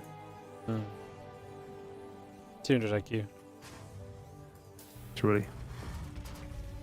Really 200 IQ. There was. I think it wasn't meant to be like that, though. You know. I think it was actually a mistake. Yeah, of course. Yeah, I don't think there's actually map makers that are this mean. There's also a bunch of bodies on the ground. You saw that? Yeah, on this map. Yeah, I keep seeing this, and I think it's very weird because it keeps making me think like something just died there. And it's like, Yeah, because you see the blood. Yeah. Yeah, it's like, oh no, my bad observing missed something again. But no. Yeah. Actually, nothing happened. Nothing happened. Hate to see it. What the hell is this? Double CC? Wow. Truly epic. He really goes from one extreme to the other. Although triple CC is really not that extreme of a build order. It's just more of a standard builder. It's pretty safe. You get good eco with it. In a way, the 2 gas before triple CC openers are the weird ones. Because they don't want the good eco. And they also don't get like way faster stuff anyway. Okay, he's gonna throw down the 2nd gas before he started the Hellions. Most likely going to be a Banshee. Could also be a Liberator, I think.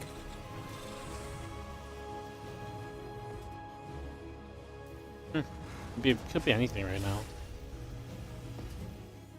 No, it can't be a Viking. It can't be a Viking. That's what you want you to think, and then he goes Viking into some really fast stim. It'd be crazy. Yeah, but but he doesn't. Just wait. Just wait. I mean, next time you see me playing, I'm do the Viking of too much gas build. I like it. Look at this. Something Byun has been doing is skipping the cloak altogether. Have you seen that? Yeah, just going 2 Banshees and just, realizing they're still very powerful without cloak. Yeah. It is much less powerful though. Especially especially against people that are good at defending with queens. It's like usually the only way you're getting damage is if you pre-cloak before the overlord spot you, and then you pray that you can get a couple of drone kills. So I feel like whenever you do it like this, you're way more playing around denying fort bases, you know? This is something I've seen Clem do a lot as well lately with his Banshees. Rather than going for drone kills, it's just being like, hey, I don't think I'm gonna get any. Let me just see if I can deny a fort base or a fifth base for a much longer time. Holy crap. How many tumors did he get there? 3. How do you see that? Oh, I can't. I was just guessing. I think you got at least 2. So I said 3. I usually miss 1. Do they show up on the kill count? They do, right? Only when they're finished. So not while they're building, because the cancels are cancel. Okay, he has 3 kills already on the things. So he must have... No, it did show up. This one wasn't done yet, and it showed up. On the where? So he killed 4 tumors total. It doesn't show up on my UI. No, it doesn't show up on the UI, but if you click the individual units. Oh. Oh yeah, it counts as kills on the units, yeah. Hmm. Good job. Good detective work. Yeah. So 4 tumors have gone down. Ooh. That's 2 more barracks. Double eBay. So if you skip the cloak, you're going to have a little bit more gas left over for things that are cool, like faster tanks, slightly quicker upgrades. You know, the build just flows a little bit neater. And it might allow you to do something else. And if you're not really planning on dealing a whole lot of damage, it might just be fine. 1-1 is going to be much quicker here for Byun than it is for Solar, who rushed into a lair rather than rushing into the upgrades. There's really 2 schools of thought there. Either you go Evos kind of before you get the lair, and you get those 1-1 upgrades rolling early on, will delay your Overseer, might delay your Baneling speed if that's what you're looking for. But Solar said, no, I actually want that faster lair. And he's going into... I'm not sure if this is going to be actual Roach play. He is getting a Roach Horn and a really quick Infestation Pit, but the upgrades are going to be telling us the story. Yeah, it's going to be melee still with this. So this is actually kind of a weird setup here. He opened up with speed, then went into Roaches, and now is going to go into probably Lingbane Ultra or Lingbane Viper, Roach Lingbane Viper. Just have some safety Roaches basically in the early game. That's going to be his goal.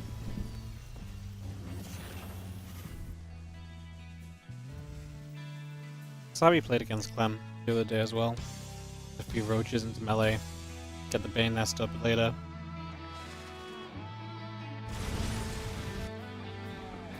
Do much better than he did then though, because he was losing a lot of drones early in that series, so it's a nice little positive.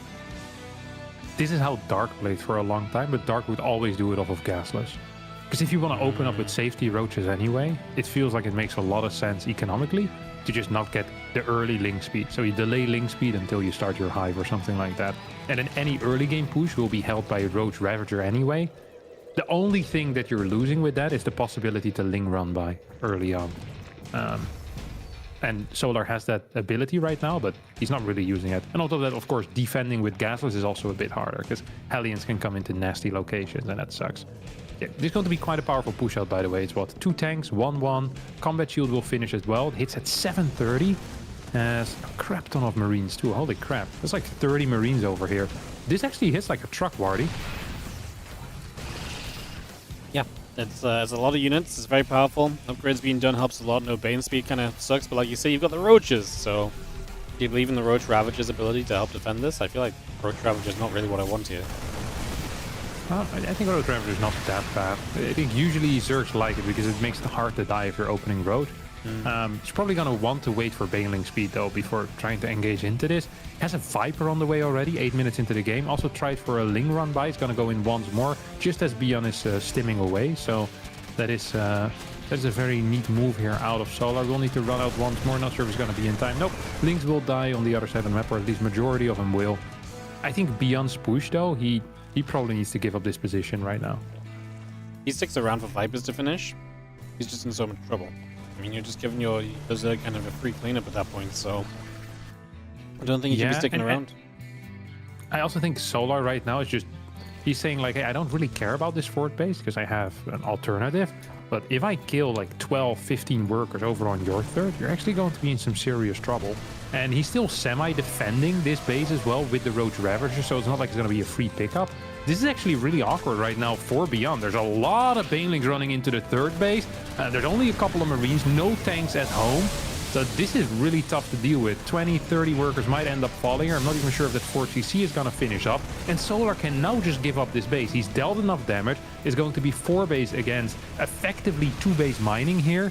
And Solar can send these links back home. He can wait until his ultras are out. He can get infinite energy on the Vipers. He is maxed. He's not going to have the greatest upgrades because that is the one thing he is slower at. But, I mean, army-wise, he's looking phenomenal here. Yeah, really well done. Just patience, knew what he was doing. Byun was not super oppressive with his army, like got in position and then that was about it. And Solar just took the time, set up a great counter-attack. And yeah, like you say, he knew he had the base down to the bottom, so in the end he just gives it up. It's a good counter-attack. Now he's on his way to ultras, further upgrades. He's done more than enough to reset Byun heavily in this game and puts himself into a very good position.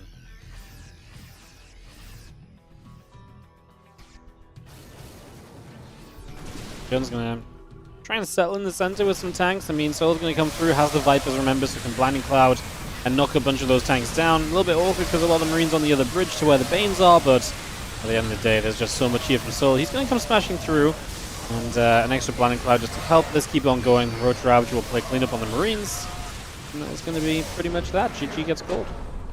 Wow, big performance out of Solar here. He's been doing better in general, hasn't he, last few weeks? Yeah, last 2 weeks he's been really good. Like, Who really, else has been really good? last 2 weeks? Yeah. Q has been better again, as well, I think. I don't know. I just feel like people are like starting to challenge like Clem, Max Bax, and Hero a bit more once again now. It was inevitable, wasn't it? Their reign could only last so long, already. Yeah. Something like that. Well. Yeah, I mean, it's kind of nice to actually see some variety. Like, I actually feel like Max Bax and Clem can kind of lose right now, and Hero too. It's like they're still the best, but it doesn't feel like they're unbeatable as they had been for like a few weeks prior. Yeah, I think so too.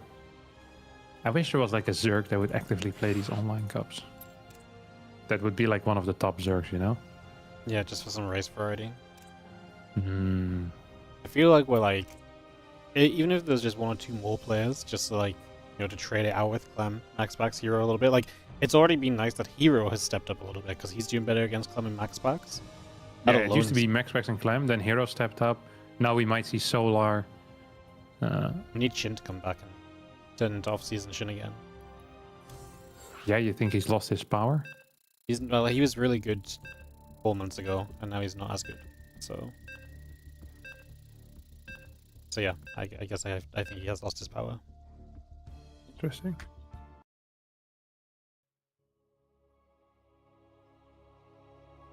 I love this map, the Sandworm. Yeah, I think it's good. I don't know, I just like it. I like the name, I like the texture of it very much. Like the tile set is freaking sick. I love these like very bright, I love bright maps in general. And especially if they're like single colored or like basically all that's happening here is like maybe a little more darkness on some patches, but that's about it. The rest is super bright sand and I'm a huge fan of that. It has the weird stuff in the middle.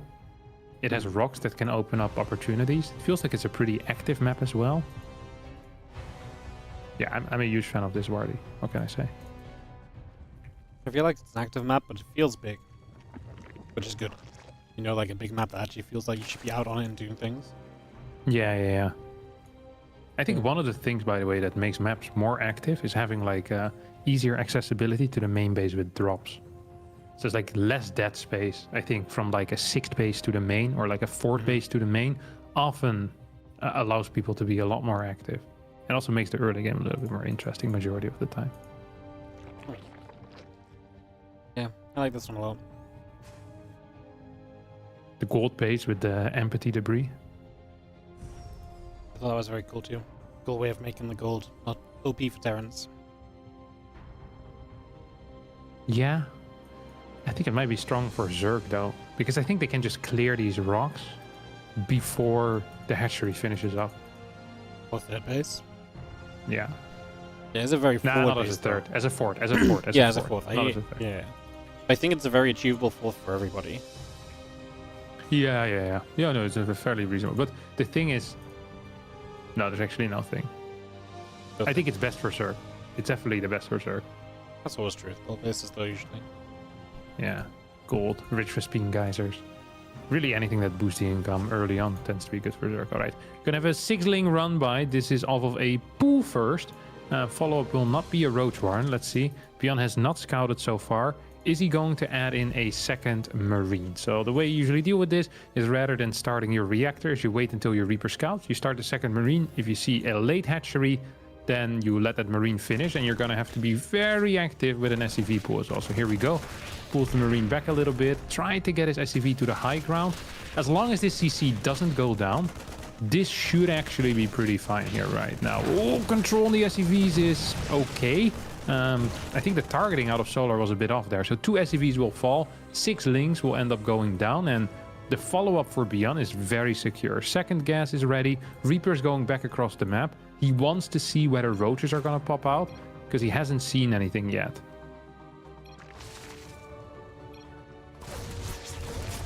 What are you saying, Wardy? Something about 2 Marines. I think. Not sure. 2 Marines are very busted. You think? That's what he said. Okay, follow-up here should be a... I'm feeling Banshee. If this is not Banshee, I'll be shocked. He was asking if he got 2 kills. Ah. On the workers. One of the worst gonna be a Marine. Look at this. It's gonna be a mine, no mine drop. A Hellion drop. Hellbat attack. Oh, Hellbat. Oh. Don't see that every day. We never see this. You see this no day, Wardy. No day. Yeah, there's no day on which you see Hellbat pushes. Hellbat builds in general are really, really unpopular. It's probably because they suck. Yep. Liberator comes in. Armory about halfway done. Dude, there's like no cars though. What the hell is this? He's gonna have like 5 cars. 4 cars. 5 cars. 5 cars? 4 Marines and Medevac? How many queens do we have? We have only 4 queens. Liberator's on the way. How long do you wait with this push? I don't even know. Okay, 6 more Lings in production as well. Overall, the Ling count is at 8. We have 5 queens. How many transfuses? 1. 1 transfuse, Wardy. Are we feeling the defense? I am not so sure. Reaper goes down. Hellbat's taking a little bit of damage as the next transfuse might not be capable of being there. The queen gets targeted down. Once again, the high energy queen is getting targeted. Medevac taking a lot of damage, though control on that Medevac is good. The queens are falling lower and lower. Solar retargets one of the right side queens and will smash the Medevac. And with the Medevac smashed, I think this push is pretty much toast as well. Well, that was a good last second transfuse. You saw that? Yeah, just great way to maintain what could have been even worse, right? Like, if you lose 3 more queens of this is really rough. But now it does not really feel all that bad, as Hellbat attacks continue to be unimpressive. Yeah. Liberator also dealt 0 damage behind it. So if the Hellbat attacks last a little bit longer, then very frequently this Liberator is capable of doing something, because queens are not in position. Maybe Spores ain't quite there yet either. But right now, I mean, Solar is just in a good spot. He has a lot of time to respond to everything that's happening, and not a whole lot is happening. So it's just fairly easy to deal with this single Liberator threat right now. Follow-up for Byun, by the way, is going to be 5 racks off of 2 bases. So a 2 base all-in as the follow-up here. Single eBay. Single eBay tends to be a pretty decently sized tell. If Solar throws down a Roach Warren here, I think the game will just end. If he tries to defend with with Ling Bane, I still believe he's in a very good spot, but there are, like, if he overdrones, he could be in a little bit of trouble, basically.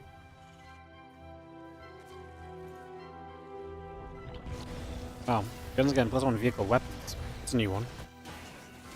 Yeah, misclick. I don't think it's on purpose. Ooh, what the hell is Solar doing? I don't think so. Solar also supply block, by the way. If you get 60 drones and then just builds pure Ling Bane, I think this is going to be rough to lose for him. Because he has really good mineral eco right now. He's working off, what, 4 gases? Like, the moment Baneling speed and 1-1 finishes up, I think just Baneling speed is all you really need. And from there on out, life's just gonna be nice. Okay, he scouts with the Ling, sees that this is a pretty sizable army. I want to know how he responds though. Is he gonna take a 5th base? Is he just gonna try to defend with pure Ling Bane? Are we gonna see run-bys? Don't forget, he can theoretically give up this 3rd base if he gets a significant run-by in on the other side of the map. There's everyone's here. Already going to catch some Marines, which is nice, so that's already a really good start. Just getting rid of some of the units that were trying to come over. The tanks trying to set up. The tanks are quite far away over there, though. I mean, we're obviously going to pull back into them, but now the Ling Bane's going to get a jump toward the siege tanks already. Bane's going to get close. They do start to eat tank shots, but that's a good, easy, quick shutdown from Solar, and Byun does not get much done at all. Yeah, one of the most important things with these types of pushes is to keep your tank count high. So the moment you lose two tanks to your first push and you don't do any significant damage, is usually not a great sign for the follow-ups. Solar here is playing this well, by the way. He's just adding in more and more queens. He's even adding some drones. Not a huge fan of that. Wants to go up to 62 drones right now. I think 57 drones was absolutely fine. He's perhaps gonna lose one more queen here. Nope. Both queens, or all 4 queens, actually survive as the medevacs pick off and piss off. Beyond it, 108 supply. Army supply is very close still, but the tank count is so damn low, Wardy. Yeah, I mean, losing 2 tanks already, like you said, the tank count has to be high. It keeps your back lines up, it makes it so difficult for Solar, but losing 2 already makes it much more difficult. And Solar obviously able to mine throughout this as well, so his unit production is staying quite strong. I mean, we set up here, there's not even a tank sieged yet, it's just pre-splitting Marines, which is the least scary of things Terran can arrive with at this point. It's not like it's an overwhelming number of Marines either. And Solar just readies up in a fight on this. There's 1 tank siege now. He's actually going to see a little bit of Marine drop in the center, forces those to lift off, and gets back to work over here, where already a few Marines get crashed into by Banelings. Yeah, I think Solar actually really wants to crush this position right now. We see this flank coming in from the top side. Not sure how ready Byun is for that. He is changing the position on one of these tanks, so it's going to be tucked in together with the initial one. We have reinforcements coming across the map, but I don't believe they will be in time. Double tank position is solid over here as the Banelings get targeted by them. Lots of Banelings are falling. We have a drop heading into the main. At the same time, we still have the double Marine drop on the top side and more reinforcements coming in towards the initial position. Supplies are surprisingly even, but the moment +2 Carapace finishes up, Wardy, this is going to be a whole different ballgame. Yep. As you see, the Marines going to get jumped on here. The Ling Bane continues through. Going to get a tank. Going to continue in for even more Marines. Liberate very much so trying to siege up and help out a little bit here and there. As Solar just seems to be all over anything that Byun is trying. Like, Byun is stepping onto the edge of creep, and that's pretty much as far as it's getting each and every time. Yeah, like, I think one of the main issues really was that initial tank loss that he had. Like, if you have 2 more tanks with all these pushes, you can actually start taking some really good positions. And the position he had here on the bottom side actually looked kind of scary to attack into. Like, it was not easy for Lings and Banes to get to the tanks or get on top of the tanks, but if you only have 2 of them, you're not dealing enough damage before the fight. Byun right now is just losing more and more Marines. Liberators are trying to hold positions, but I think they can just be cleared by either Spores or Queens, and that's exactly what's happening here. Byun tries to drop into his own circle, but I mean, he has nothing left.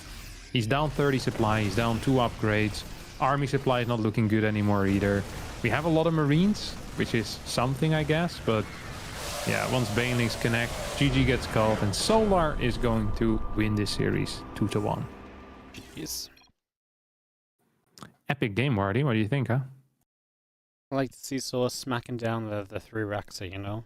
Just, you know, says he I like it too. 3 Raxa me game 1. I'll show you how to play Starcraft game 2 and 3. Yeah, he played well. That's fun to see. Oh, this is a Korean party over here, huh? Korean party. Yeah, not a single foreigner. Yeah, well, the problem with that is that the Koreans break the rules and they started their series already. Oh, Hero started against Bunny? Yeah, I think that's even in game 2 already. Oh no. So we might just be out of luck. What a terrible setup that is, Wardy. I think I messaged Bunny on NA, and I think he just hopped to Korea before he read it. Ah, A classic. Hate to see it. A classic. So yeah, I think it might just be done. All right. But should we piss off then or what? I don't know. I'm gonna sit here awkwardly until I find out what's happening. So Okay, I'll join you then in the sitting. in the I'll do sit, some okay. shout outs though. You Sure, have go any on. shout outs you want to do?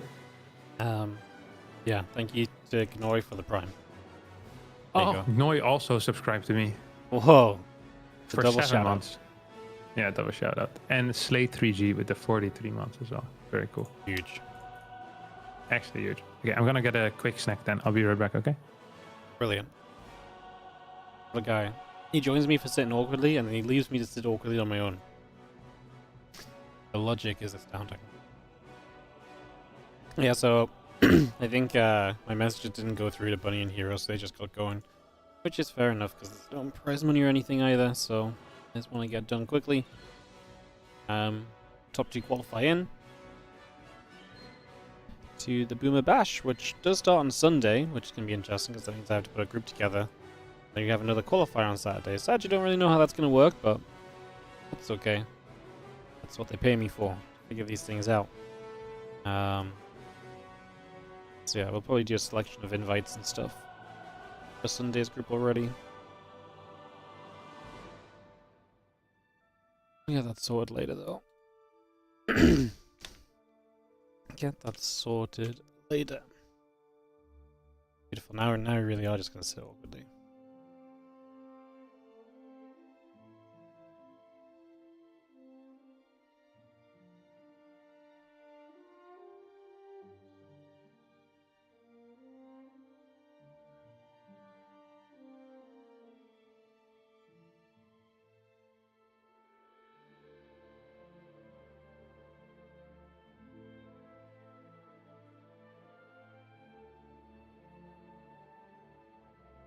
Beautiful. When is that? I haven't played Tony in a long time, so I'm bad at Starcraft 2, but the game of play will be so bad it's a good tournament. I was thinking of doing a special group for this tournament where it was only one group only would be players who have not had like an official match in like 3 to 5 months or something. Basically, like, you know, because some people went to Home Story Cup. Basically.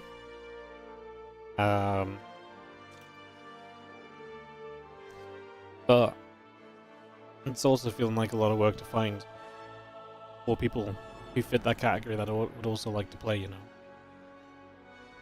So I'm not sure. I thought that would be fun. Would fit in with the idea of the tournament a little bit, but I'm also thinking that we have a lot of solid players we can make a good tournament out of anyway, so we don't necessarily need to go reaching, you know.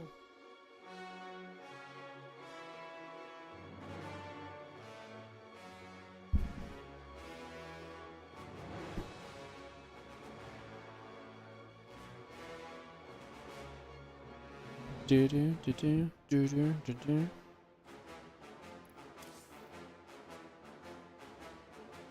So yeah, guys, I'm waiting for Bunny Hero to come out. Probably going to be finished, and then we'll just be done. We'll wait and see. Of course, during the day, I'm going to catch up on some sleep. Then tomorrow and Thursday, we actually have the Rex tournament, which is pretty fun.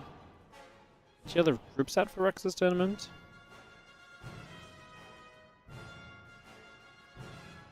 Yes. Oh my god, tomorrow.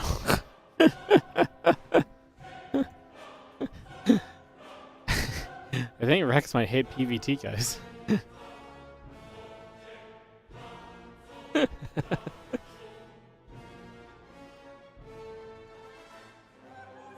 That's funny. Hey, what's up, Wardy? Who are you talking to? I was just looking at I was checking out the groups for the tournament in cast tomorrow, right? And Which tournament? The Rex March Madness. I'll just link you this, and I'll see if you can see what I see in the way the groups are set up. Mm-hmm. It's I get the feeling someone doesn't like TVP.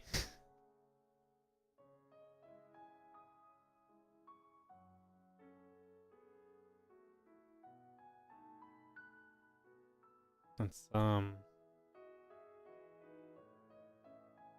yeah, that's definitely a choice.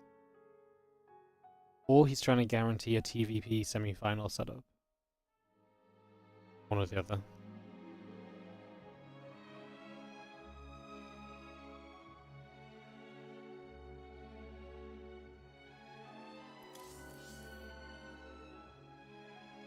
you just muted? Yeah, I was muted. Sorry. Muted? Oh, okay. I didn't know it was on. Let me think. Yeah, it's not great. I would always rather have TVPs and TVZs Well, than... apparently, yeah. Someone just pointed out Clem will play PvT actually, so it just looks bad. It's not actually as bad. Still, I'd move over one toss to the right. Well, yeah, because it's no Terran in Group A that's sad, I think. Group B actually looks pretty good. Group A looks to PvP and PvZ. Solo's gonna be miserable. Can already tell.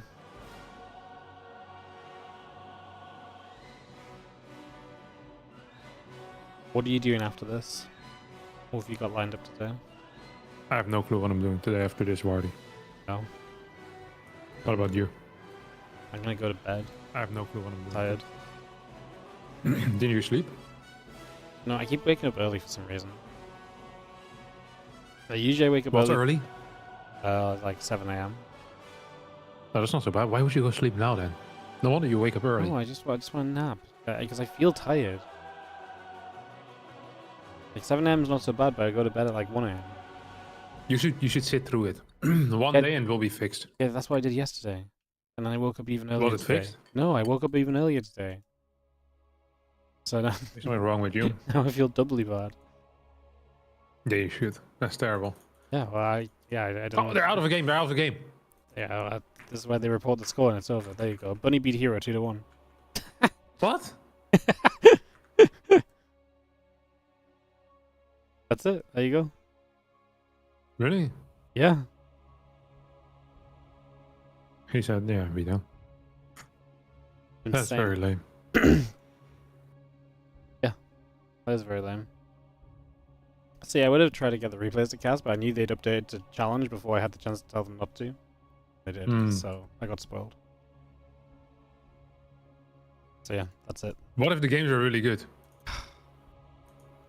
That'd be great on any other day where I feel more into it. You think the games are really good? They started playing after Solar versus Byun. They played 3 games. Yeah, it's unlikely that the games are really good then. Yeah, this seems like and the last game just now was like 11 minutes. So the other games were like sub 10 minutes. Which must have been epic. Bunny said that he got lucky. He got yeah. Yeah. He beat. That's the second time in a row he's beat Hero though. He got lucky twice then maybe. Lucky twice. He beat him Holy in. crap! I just checked Aligalac. Solar has like 3 green arrows next to his name. Yeah, Solar's on the rise, man. Solar's on the rise. Okay, Bunny lost to Hero in a best of 1 on a Monday, but he beat him 2-1 in the TLMC. Those good games then as well. Bunny also is on the rise. 2 Holy green arrows shit. next to his name. Protoss is going down. Serral going down. Zerg's going up. I didn't realize Bunny was on a 15 series losing streak against Hero until the last 2 matches that he played. That's crazy. That's crazy, isn't it? I mean, it is legitimately crazy. I'm on a red. I have a red arrow next to my name. You have a red arrow next to your name. Yeah. I didn't even realize you qualified to be on the page that has arrows. What? Ooh. Everyone gets arrows. Where? How did I see your arrow? On Aligalac? Yeah. What do you mean? You go to ranking and then click current. Yeah. Well, yeah, but then you have to scroll down so far. How are you so far down? Is that Well, it's genuinely? not that far. It's There's at the bottom of the 30 yet. page. No, because there's only 40 on a page. If they would just put 50 or 100 on a page, like any normal website, I would be smack bang in the middle. Interesting. What's wrong with you? So you just have pure red arrows. What do you think that's because of? I don't know, actually. It's probably because I've been losing in every matchup already. That's what it means. You think That's Bunny? funny to say. Hey, Bunny has green arrows too. Yeah, that's what I just said. Yeah, I wasn't listening. I was busy bullying you. Yeah, Cure also has green arrows. That's what I was Jesus Christ, saying. my match history is insane. Just losses. You know, I have a win against Rebellion. Holy crap, this is insane. Oh my god, you've not won anything. Hey, you Yeah. beat Bunny in February Yeah, February was a good month for me. in a qualifier Aligalac is such a slow loading website. Why is that, Wardy? because it's community funded.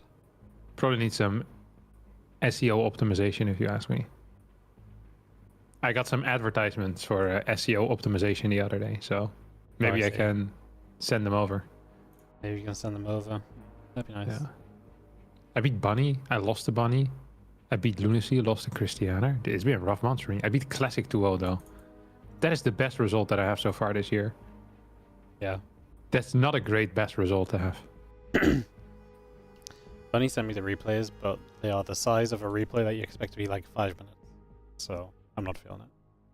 Yeah, it's fine. We can imagine it. You can imagine it. Yeah. I reckon Bunny won with some aggression, and he died at some stalkers, and he won with like a 2-base push. I think so too. I'll just say that's how it went down. Can you go from Asia to Europe or no? From Asia to Europe, I'll try. Yeah, I'm trying to. I think it was more like, do you think it's viable? Yeah, I think so. I think getting into Europe should be fine for us. Oh, nice. Nice. Open borders, baby. How are we doing like in it. Europe? Should we just invite Clem and just go? Invite him to a party? Yeah, just invite Clem and Q3v3. See what he does. I like it. There's no way he's actually going to respond. He always responds. Wait, I can message him on Discord. Yeah.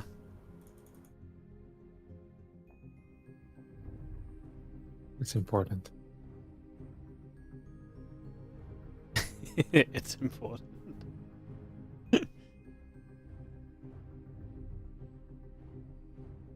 He must be getting real tired of me.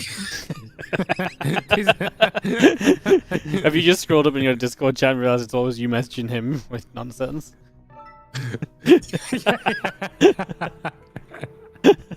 It's always me messaging him with nonsense. Okay, here. He joined. Good job. Okay, quick.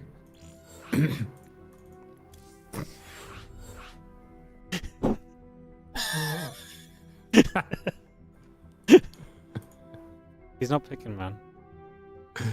This guy, he's such a dodger. It's crazy. I can't believe this. I can't believe he joined the party and then knocked you. This guy's bananas. Bananas. Legit bananas.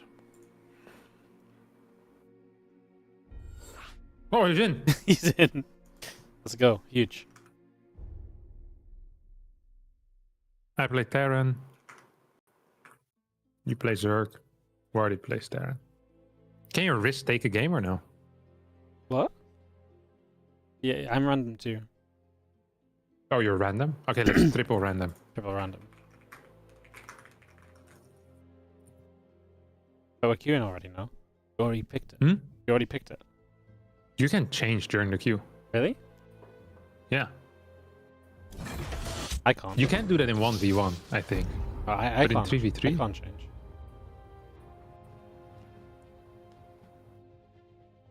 Maybe only the host can? Mm. Is the challenge to win the game faster than how long it takes us to queue? That is the challenge. Oh, that's gonna be rough. That's gonna be that's gonna be very difficult, actually. Some people would even call it impossible. Hmm. So only you're allowed to change race Yeah. while queuing? That's crazy. Hybrid. Hybrid Starcraft. Oh, I got spoon. That sounds like the nickname of a caster from 2012. Hybrid? Hybrid Starcraft. Hybrid You know? Starcraft. It's like the YouTube channel. It's like five videos. 5 videos, he gave up. Yeah. That'll cost more minerals than we have. See you later, Hybrid Starcraft. Damn Terran. Terran Protoss. Huge. Seems good. Hmm.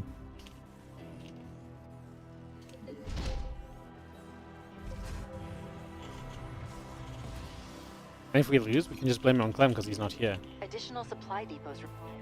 What do you mean he's not here? He's not in Discord. Oh, yeah. Like that. Yeah. I mean, I was gonna blame it even if he was in the Discord. Sounds good. I wonder if I should be doing this on 2 base. I'll take a Should I take a natural or are we like one base in hardcore? Got no idea. Rush 5? We're rushing 5. Okay. Is that 5 SCVs? No, like 5 minutes. It's time-based already. Okay. I'm just a 3v3 newbie now. I don't know the lingo. That's fine.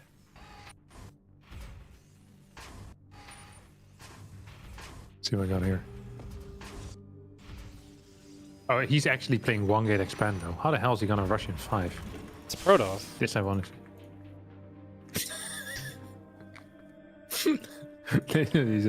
he's an A-tier communicator though, that's for certain. I like that part. Can't build there. Oof.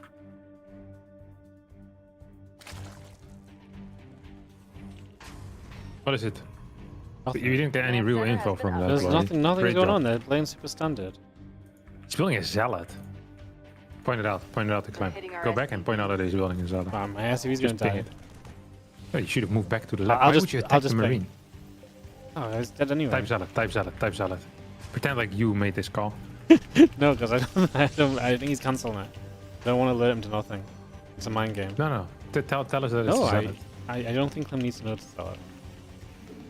You're so annoying to play games with. Oh my god. It's better when I chasing you around with a car. It was much better. Without context, that sounds like you're a really bad person. Yeah. I forgot my reactor a bit. Add-on complete.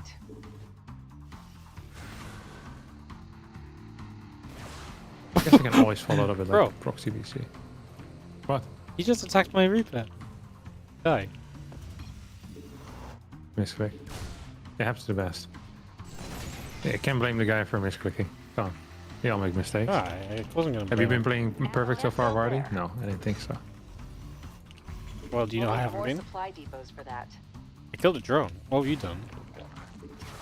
Our supply You lost your depots- probe as well. No, this is good micro.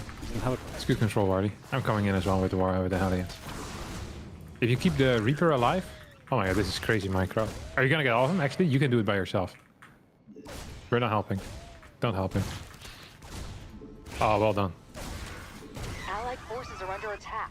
Why is everyone attacking my Reaper? I'm in more danger of you guys than I am anyone else. It's because your micro's so good. Oh, there's a drop in Our my main. allied He's doing the base- same build. Allied forces are under attack. But he's with 3. You called it, bro. Good job. It is Allied impressive. forces are under attack. Oh, you Energy's too even came low. over with the boys.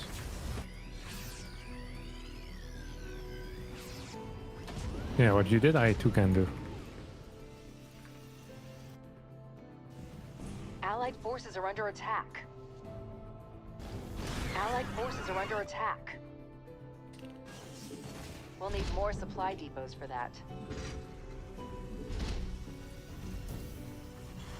Need more minerals for that. Additional supply depots required.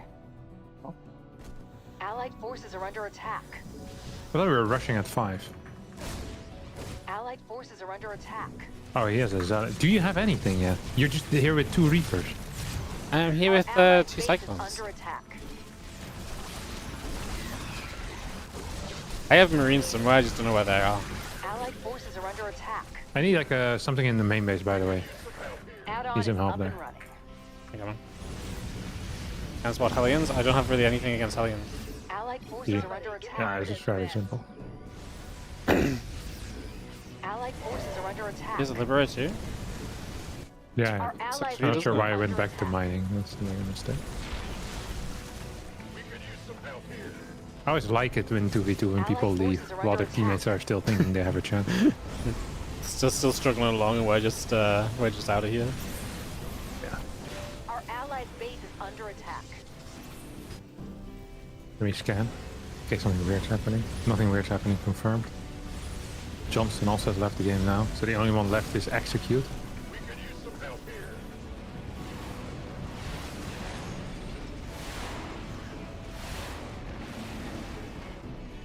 Allied forces are under attack. In that mineral cluster. I have BC actually, I forgot about that.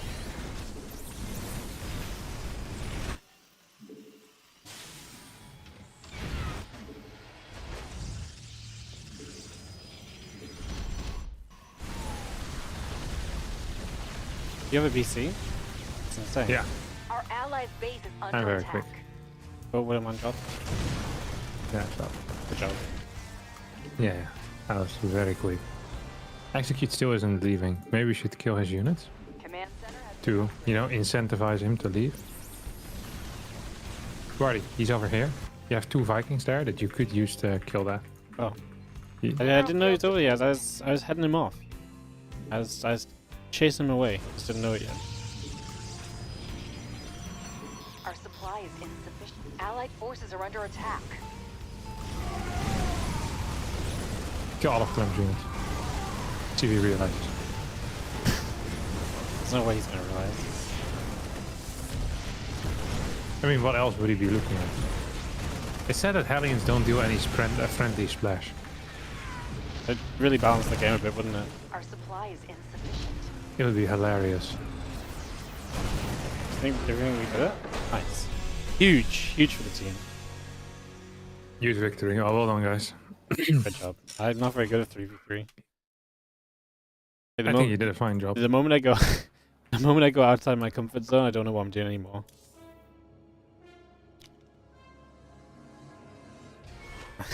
I bet Clem loved Clem loved showing up just for your one game of 3v3. Yeah. All right. I'm out as well. Alright. See you Huge. later. See you later. Good games. Bye. Good games, man. Well played. Hi guys, that was your that was your fill for missing the Bunny Hero series. Sanity. Alright, yeah, just a short stream today. Just a short stream. We'll be back tomorrow. Tomorrow's pretty fun, so I'll show you guys the actual groups that I was talking about. I didn't actually show them, but this is what we're going to be doing tomorrow and Thursday. So tomorrow is going to be PvP and PvZ day. Max Packs, Zaun, Hero, and Solar all in the same group. And then Group B will be the day after. Clem, Q-Ishin, and Byun all in the same group. I actually think it's a very interesting group because Clem's PvT has not been as good lately. It's been a little bit shakier, so this actually might be an interesting challenge for him. Yeah, Byun, Q have both been starting to get the better of Clem's Protoss, which has not been the case before. So this is what we're doing the next couple of days in Rex's tournament. So the next couple of days will be this, and then we'll be back with Warditv. So I'm not here on Friday, but I am here on Saturday. Saturday is another Boomer Bash qualifier, and then on Sunday it's the start of the Boomer Bash. But I'm not really loving the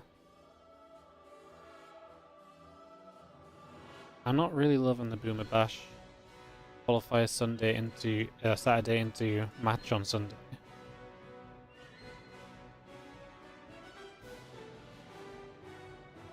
So I'm not completely convinced there, but like we'll figure it out. Don't tell what about dark mode. I don't like Wikipedia in dark mode. The races look funny colors. I don't like it.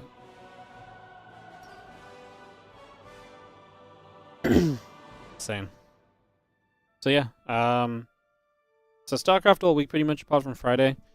I just need to figure out. I'll probably just confirm the first. When's my next group of Boomer Bash? It's like Tuesday, right? So I basically need to do invites. I just need to figure out Group A. So we have Boomer Bash all next week. Should be fun. Okay, should be fun. Alright guys, I'll run some ads and head off. It feels so much more... I'm sure it is relaxing. I use dark mode for everything myself, but on Wikipedia if you use dark mode, it I don't even know how to do dark mode on Wikipedia. Hang on, theme, dark theme. The oh, I guess the colors aren't that crazy. Okay, we now use dark mode on Wikipedia as well. I don't know, it looks so wrong though. It looks so wrong to me. I changed it for you, okay? Happy now. For some reason I thought the race colors would look funny. It must be a bad memory. Anyways, I'm gonna head off guys. Short day today, some longer games days in the days to come. We are casting Starcraft pretty much every day for the next 2 weeks apart from this Friday coming up, because next week is fully booked as well. And then we're going to be starting the Warditv Spring Championship stuff the week after. So we'll be starting to have more stuff for there as well as Warditv Mondays, continuing and all the rest of it. So yeah, that's everything that is happening. So thanks so much for watching. I will see you guys later. You guys have a great rest of your day. Set of ads and I'll post someone up.